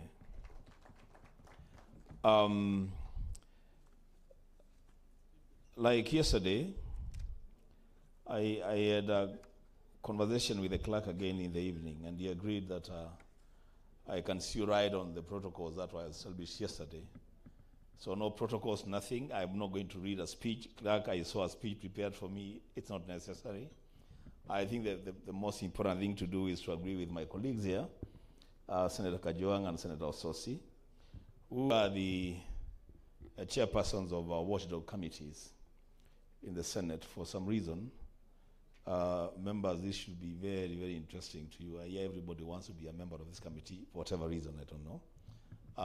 They have done a very, very good job. They have given visibility to the institution of the Senate by holding governors to account for the resources that we allocate to them. And so, because they are all seasoned leaders with great experience, I want to agree with them that each one of them will get 5 minutes, 10, 20, 10 minutes, 10. Yeah, they are the presenters. So you get what? You get 15 maximum. 15 maximum? That's okay. The others are discussants. Yeah, unless you want to extend your time. And you have to stick to our time. Let's agree, guys. 10. You can do that, guys. No. If you go for lunch, people will go home. So I think let's do 10-10, gentlemen. Kajuang, I went to the same school with you. I know you can be brief and still deliver. So 10-10. So that then we have 40 minutes to the discussants as the presenters then begin to prepare themselves and cut their speeches short. I want to take this opportunity to invite on stage Ms. Gadhungu, the Auditor General of the Republic of Kenya. Please come on stage. They say there's a long letter there on the credentials. We have interacted with you before, madam. We know who you are. We respect you. Please come to the stage. And then Nyakango, the control of budget. Kindly, Madam Nyakango, come to the stage. We have also interacted with you many times, so you need no introduction. Just come to the stage, and we will ask Senator Otsosi to take the stage first, make his presentation, followed by Senator Kajuang in quick succession, after which then we'll invite the discussants, and we'll be done. And good people, we must stick to what we have agreed on. 1 hour will be done. I will make sure it happens. Thank you.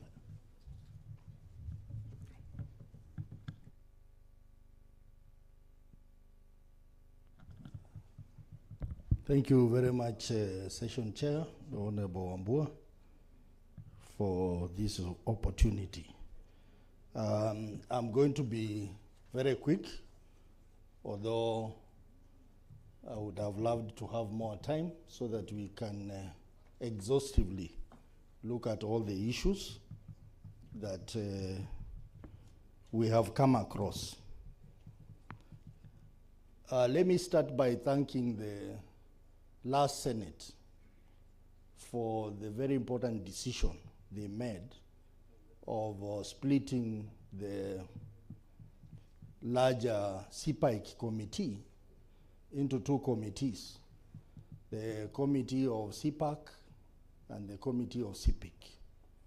I think that decision has come out so well because we used to have a huge backlog of audit reports, particularly for county entities. And that this is, in this session, this particular Senate, this is when the committee of CPIC started its work. So we are only about 2.5 years old, but within this period we have done quite a lot. We managed to have over 250 committee meetings, and in those meetings we reviewed over 504 audit reports. That is spanning from 2018 to around 2022. And we have been able to table 287 reports. These reports are mainly for water companies in our counties, hospitals, municipalities, and the numerous funds that we have in our counties. So far, for water service providers which are in our counties, we have been able to process a total of 82 water companies. And I want to say that this has been one of the major success points for Senate. The processing of audit report for water companies. Most of the water companies, if not nearly all the water companies, were being managed by cartels in our various counties. Counties did not have any role, even though the Water Act gives them the role to manage the water companies. And as a result of our interrogation of the audit report, we have been able to ensure that all the 82 water companies are now owned by county governments across the country. So that I must congratulate my team for that good work. And there were some very, very strange cases.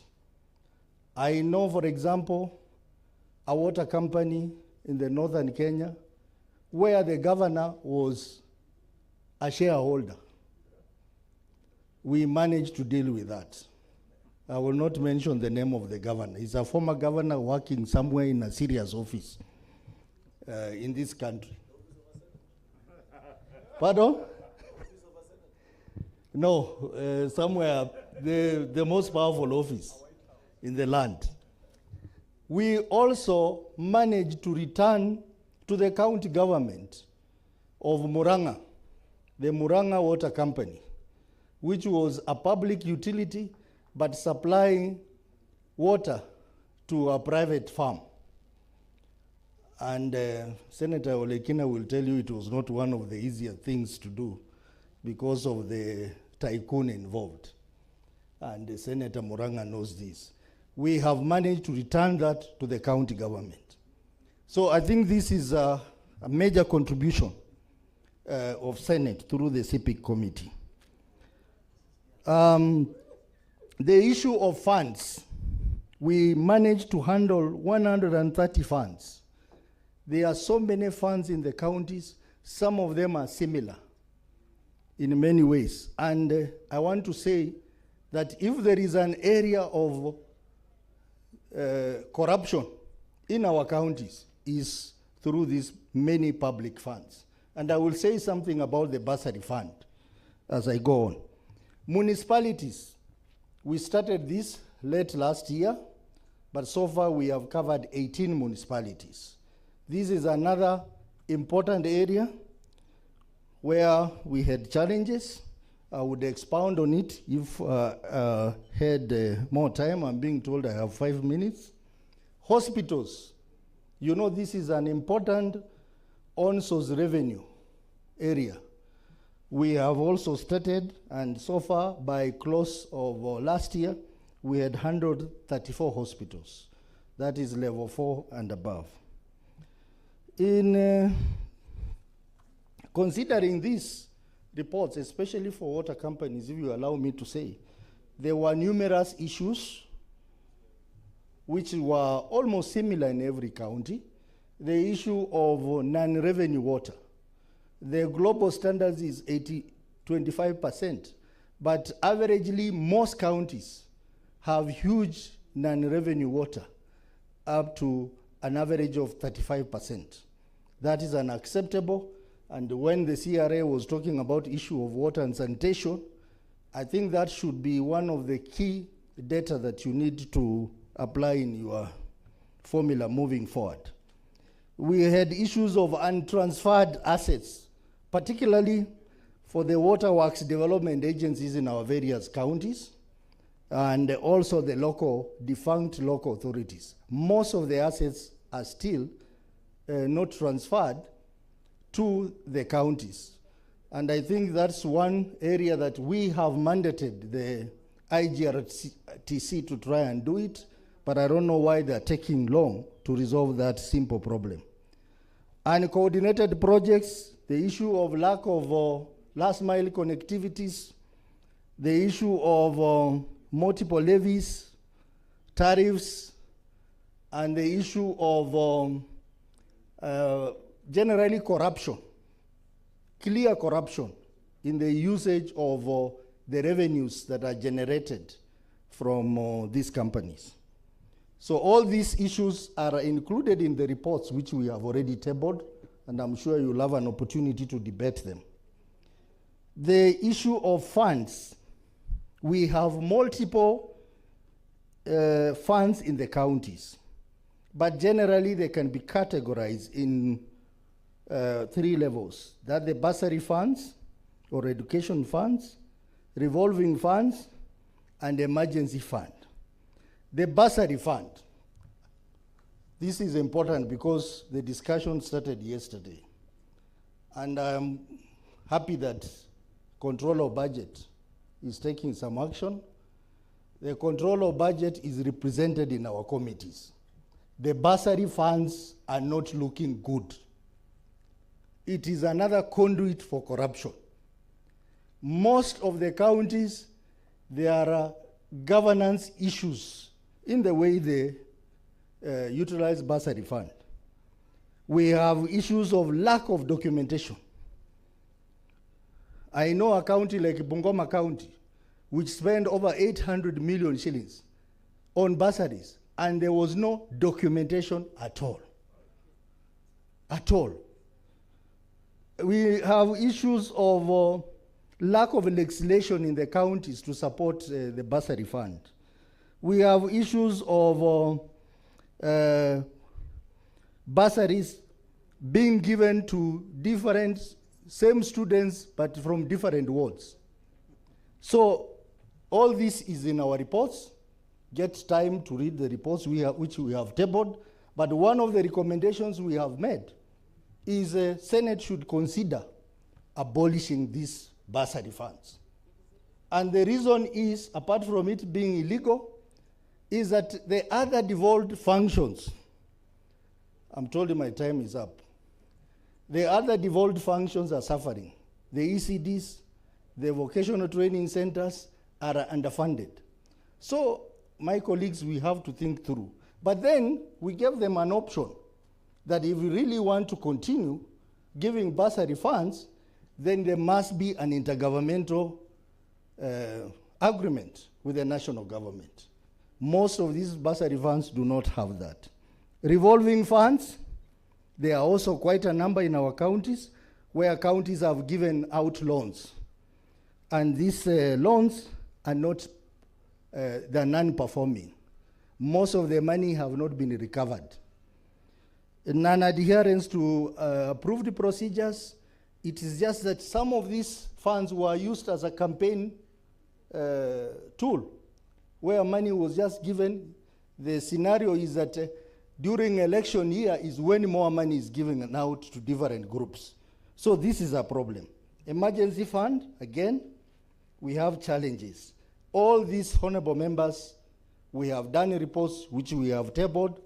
I'm sure you'll have an opportunity to debate them. Issues of hospitals, again, hospitals lack operational, financial, and functional autonomy.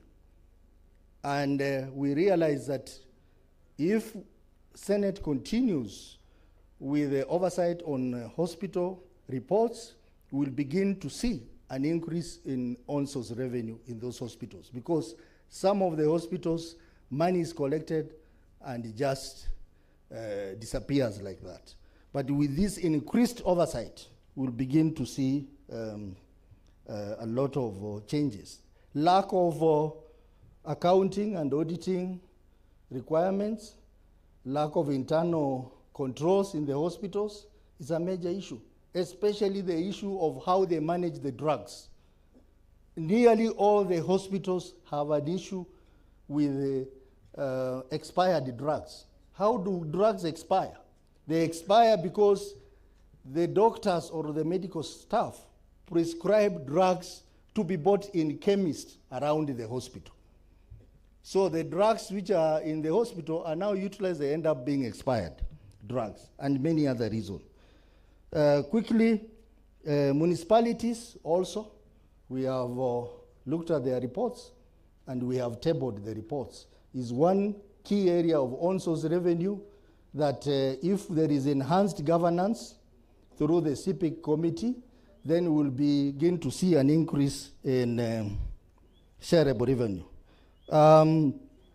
We have made recommendations of what needs to be done in all those entities. You will have an opportunity to look at.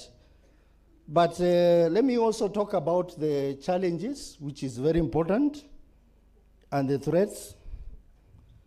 We have a challenge on frequent postponement of meetings.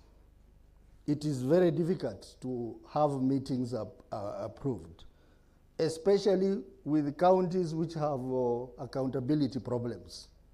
For example, Isiolo County. This Isiolo County, I think Honorable Majority Leader and Honorable Minority Leader and the Whip, something has to be done about it. The governor of this county is rogue. We have not even been able to successfully do a meeting with him.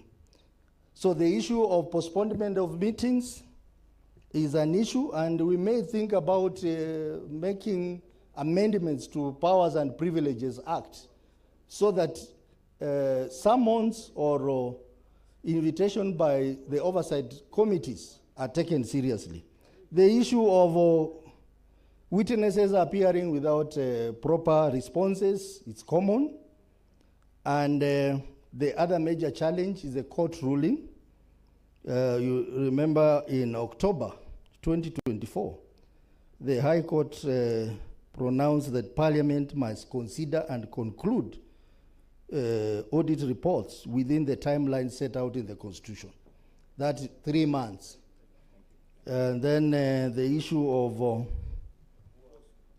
limited capacity of the assemblies.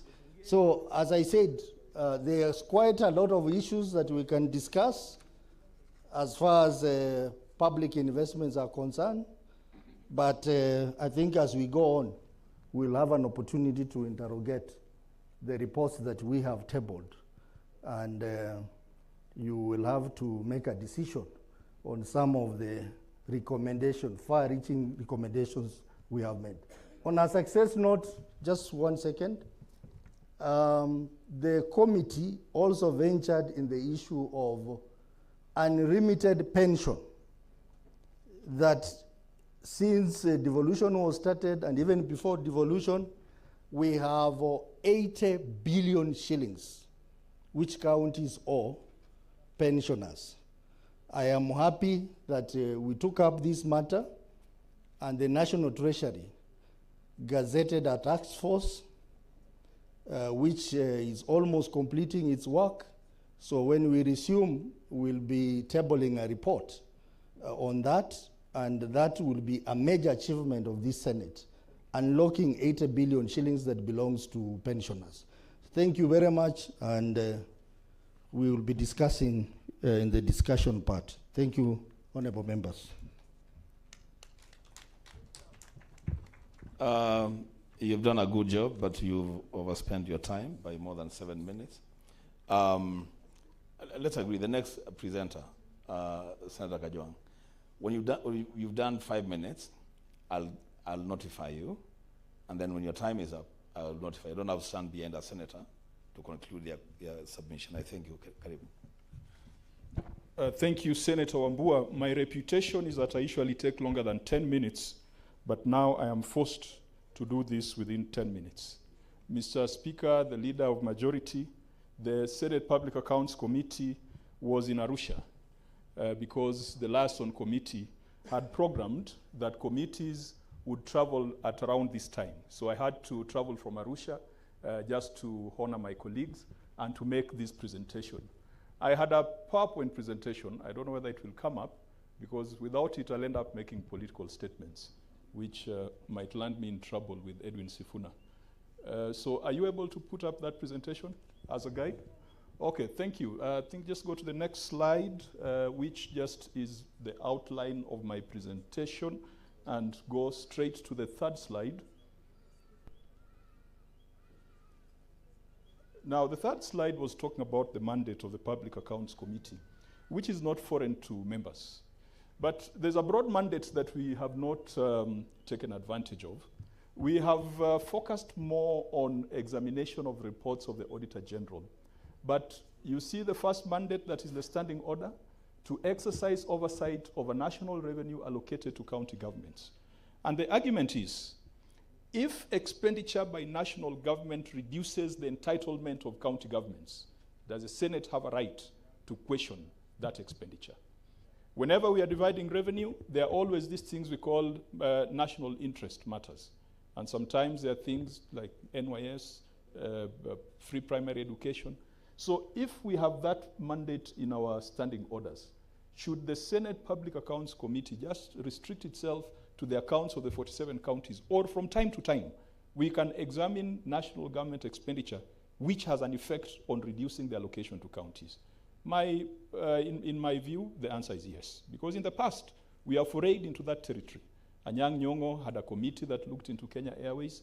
There's a time, Ledamo Lekina and I were in a committee that looked at the Roraka land matter because we thought it was a big issue. So I think going forward and as we advance, the Public Accounts Committee and the Public Investments Committee, and generally all the committees of the Senate, we should not restrict ourselves to matters of the county. We can still look at issues of national government which have an implication on the financial resources of county governments. If we move to the next slide, we should be, we'll be looking at the fiduciary risks in county governments. Fiduciary risks was a concept that we introduced in the last parliament. My editor-in-chief was Ledamo Lekina.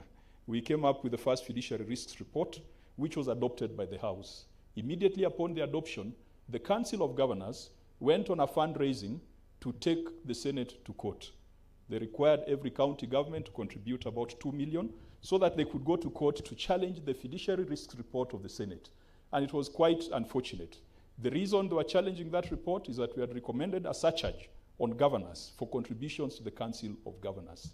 Now, the interesting bit is that the money was raised, but they didn't go to court. So we don't know what the money was used for because we haven't seen the accounts of the Council of Governors. We are working on the second fiduciary risk report with the help of the Parliamentary Budget Office, and we hope it's still in draft. We hope we'll be able to bring it back so that we can see how we have advanced from the first report that was tabled about 5 years ago to what we have now. I will not go into a lot of details on that. I think because of time, let me jump to the next slide, which is on emerging issues in public finance oversight. Senator Osotsi has touched on it. On the 1st of October, Justice Nga made a declaration that the Constitution requires the Auditor General to audit and present reports to Parliament within 6 months of the closure of financial years. That is by 31st of December. I have information that on the 31st of December 2024, for the first time, the Auditor General brought all reports to Parliament. Those reports are before Parliament. Now, the challenge is the Senate has only 3 months to consider those reports. And Justice Nga said that the provisions in the Constitution are mandatory and must be complied with. And he argued that if the drafters of our Constitution thought that more time should be afforded, it would have been left to Parliament to legislate, or it would have said within reasonable timelines. This is as mandatory as the timelines for consideration of presidential petitions. That was the position of Justice Nga. We have not filed an appeal because we are outside the timeframes. We made a resolution as a committee that we should seek a review so that it does not affect the past reports and the past work.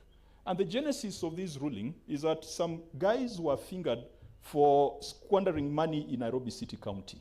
They looted the Nairobi City Liquor Fund. And when the Assembly directed that they be investigated and be declared unfit to hold office, they went to court saying that the report was issued outside the constitutional timelines, and the judge agreed with them. The judge did not go into the substance of the issues that were raised, and so the thieves were let free. How are we going to survive with this emerging jurisprudence?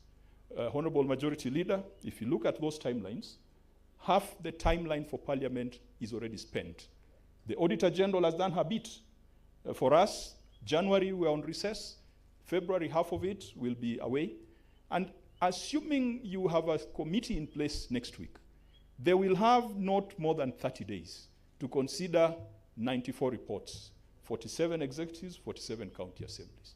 What do? Do we ignore the directions of the court, or do we go back to the constitutional timelines? Good practice is to comply with the constitutional timelines. We had given some proposals. So part of the proposals was a 9-member committee considering 94 reports in 30 days might be very, very difficult. Part of the proposals was perhaps expand the size of the committee so that the committee can process business through subcommittees. Another proposal was to establish an additional committee, the same way Senator Sossi's committee has decongested the backlog that was there. Perhaps have a separate committee for county assemblies, or have 2 committees that then would have some random allocation. It's the only way we can be able to beat that constitutional timeline. Now, please click on that objections link, because governors have been taken through this ruling, and the last meeting we had... objection being raised is...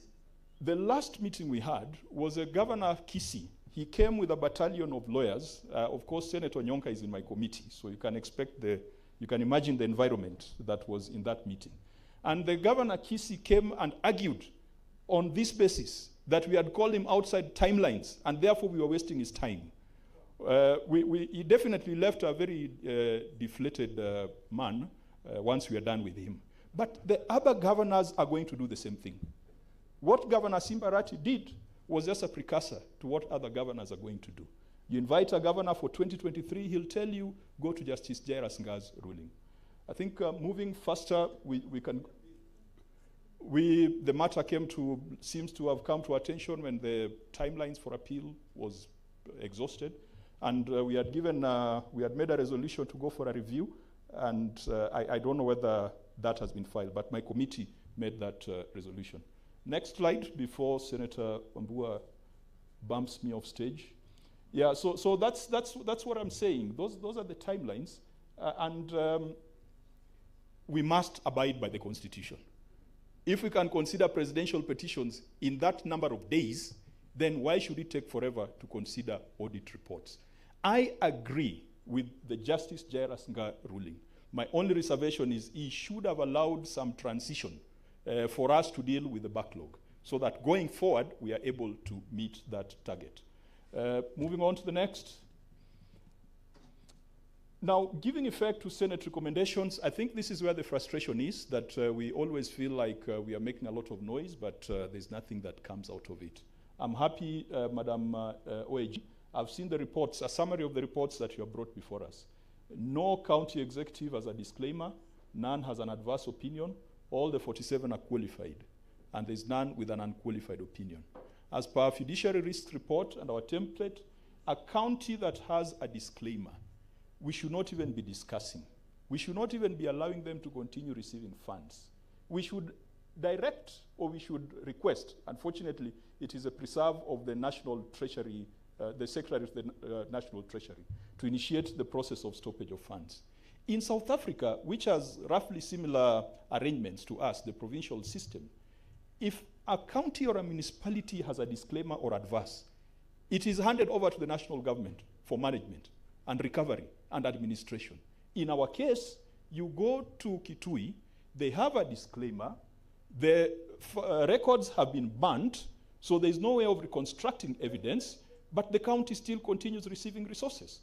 And I think that's where there's been a failure in linking financial reporting to financial incentives. And when I listened to CRA in the morning, I was not very happy when CRA said that they dropped the fiscal responsibility index because Senate had made that decision. CRA, it is your constitutional mandate. It is there in your job description in the Constitution. Matters of fiscal responsibility, matters of revenue optimization. I wish that in your advice, you would have come and told us, let's put in some 2%, so that if there's a county that has an unqualified opinion, we can reward good financial management and good financial reporting. Because for now, governors don't care, because that financial report is not linked to any incentive. So I think these are some of the things that we'll be injecting when we'll be considering the report before the Finance Committee. As I conclude, my next slide.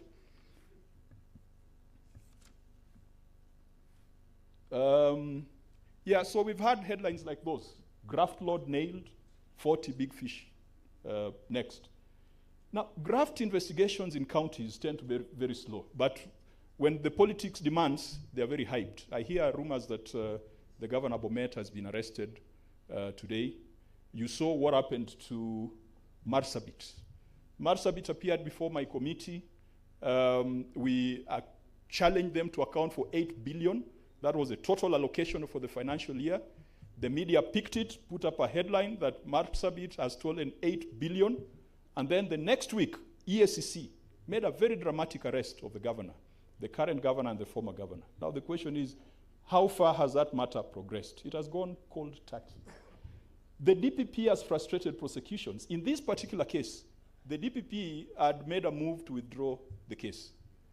In the Obado matter, I think the DPP did the same thing. In the Kidero matter, I think the DPP did the same thing.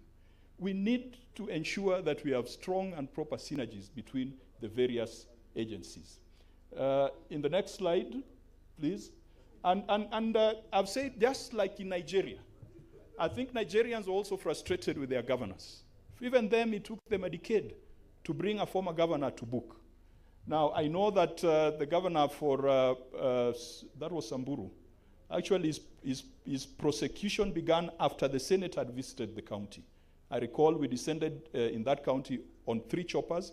Senator Lelegwe is not here, he would have confirmed that. And then a week later, we saw the EACC start to do things.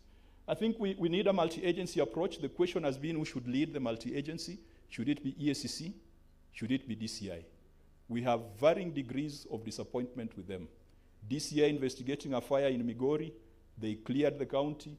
EACC, you know, they run after things depending on the politics of the day. I've said we need a sticks and carrots approach, because if this process does not lead to greater financial allocation to a county, governors will not take it seriously. I think maybe finally the issue of professional associations. We have brought ISPAC into our considerations and deliberations. ISPAC has requested for a seat in our committee. We are still looking at the administrative elements of that, so that if there's an accountant who is found to have poorly prepared financial statements, ISPAC can take action on the spot. We have tried to bring that professional responsibility. But also we need to depoliticize and de-weaponize the fight against corruption. Turkana is an example. We went to Turkana and declared it a crime scene. To date, nothing has happened. The people of Turkana, they think that Senate is just a bunch of barking dogs. We have escalated matters to EACC. We have called EACC to our committee, but you do not see accountability for the amounts of money that, and for the projects that we saw in Turkana. Let me finalize by thanking my colleagues with whom I've served in the committee. The 9 of us have been extremely diligent. And you know, sometimes some of these accountability committees, they collapse halfway because of issues of conflict of interest. I'm very proud of the synergies and the teamwork that we have built as a committee. And I also want to thank the Secretariat. We've had a very solid and very expansive Secretariat. Jeremiah Nyegenye, the people you have sent to my committee, sometimes I feel sorry for them because we sit for far too long. I want to thank them and I want to congratulate them. And there's still so much work to be done. And because on these matters, it is the direction of leadership, please fast track the establishment, fast track the constitution of those committees, because every single day we delay, the 30th March deadline is waiting for us. I want to thank all of you who have come to my committee. We have tried to accommodate everyone, and whenever you are in my committee, if there was someone to be believed between the governor and a senator, my committee, the default position is to believe the senator and subject the governor to an oath, because we believe you've got a better visibility of issues in your county. Thank you. Wow. I think let's give a better round of applause to the 2 chairs of our watchdog committees. Good people without saying anything. If capacity was the only consideration, in the constitution then of the next committees, then they fit the bill. I said, if that was the only consideration. Guys, you're doing a good job. We are proud of what you've done. We thank you for giving the Senate very positive visibility in dealing with issues of our side. And so we have around 30 minutes left, and I said we have just to stick to our own agreement. That we have two ladies, gracious ladies, who are supposed to be making presentations in terms of being the discussants under this session. And there will be reactions from the plenary, right? So with 30 minutes, is it okay, ladies and gentlemen, that we allocate them 15 minutes? They will take the 30 minutes. Then we will borrow from your lunch some 10 minutes for your reactions. Is that okay? We give them 15? Thank you. Let's give them 15. So let's begin with the Auditor General, FCPA Nancy Gadungu, CBS. Please come and make your presentation. You have 15 minutes. When you do your 10 minutes, I will alert you. And when your time is up, I'll also alert you. Karibu sana.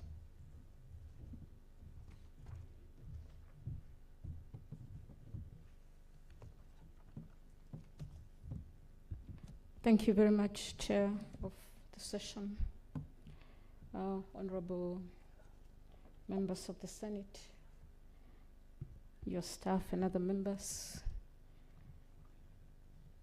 members of Constitution Commissions and independent offices, CPA Mary and FCPA Dr. Nyakango. I wish to start first by saying that the success of the Senate Public Investment Committee and the Senate Public Accounts Committee rides on the work that the Office of the Auditor General submits to Parliament.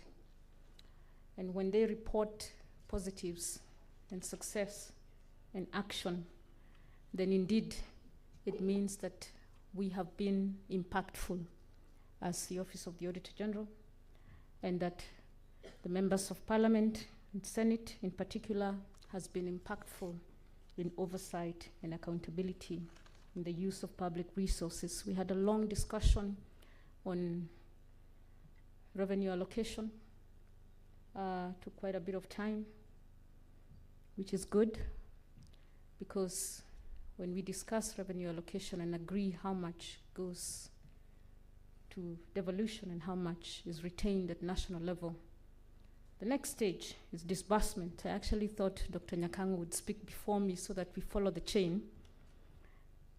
The next stage is disbursement, and then I come in and give you a report on accountability. The issues raised are pertinent, and I will speak to just a few of them.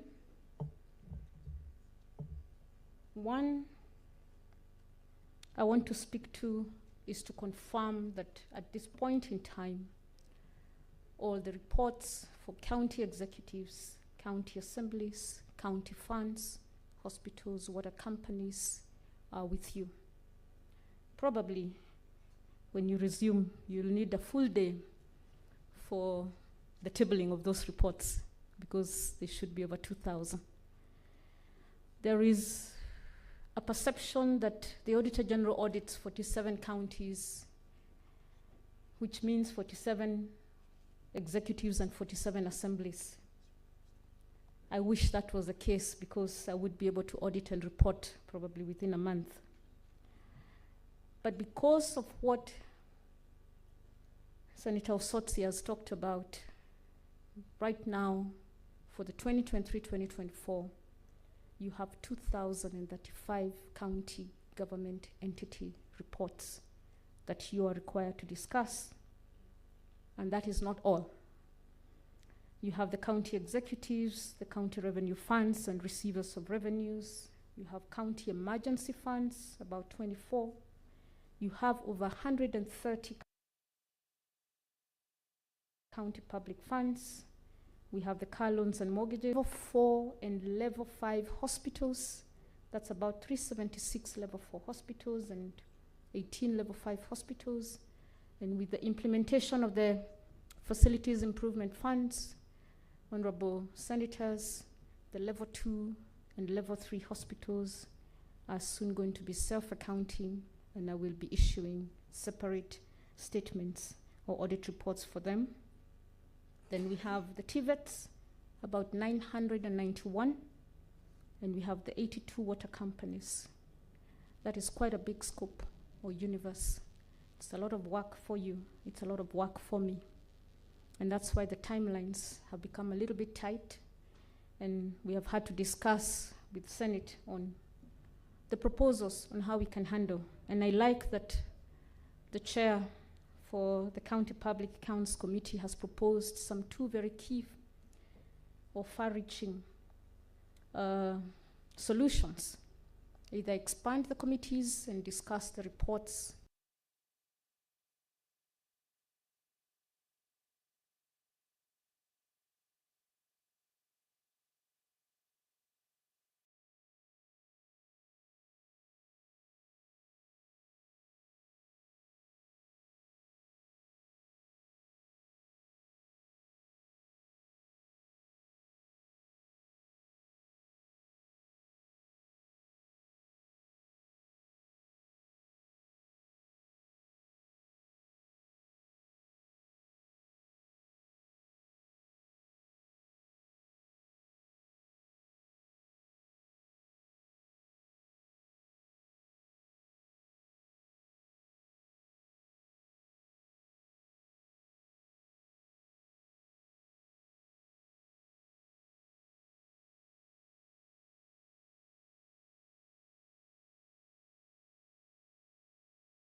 solutions.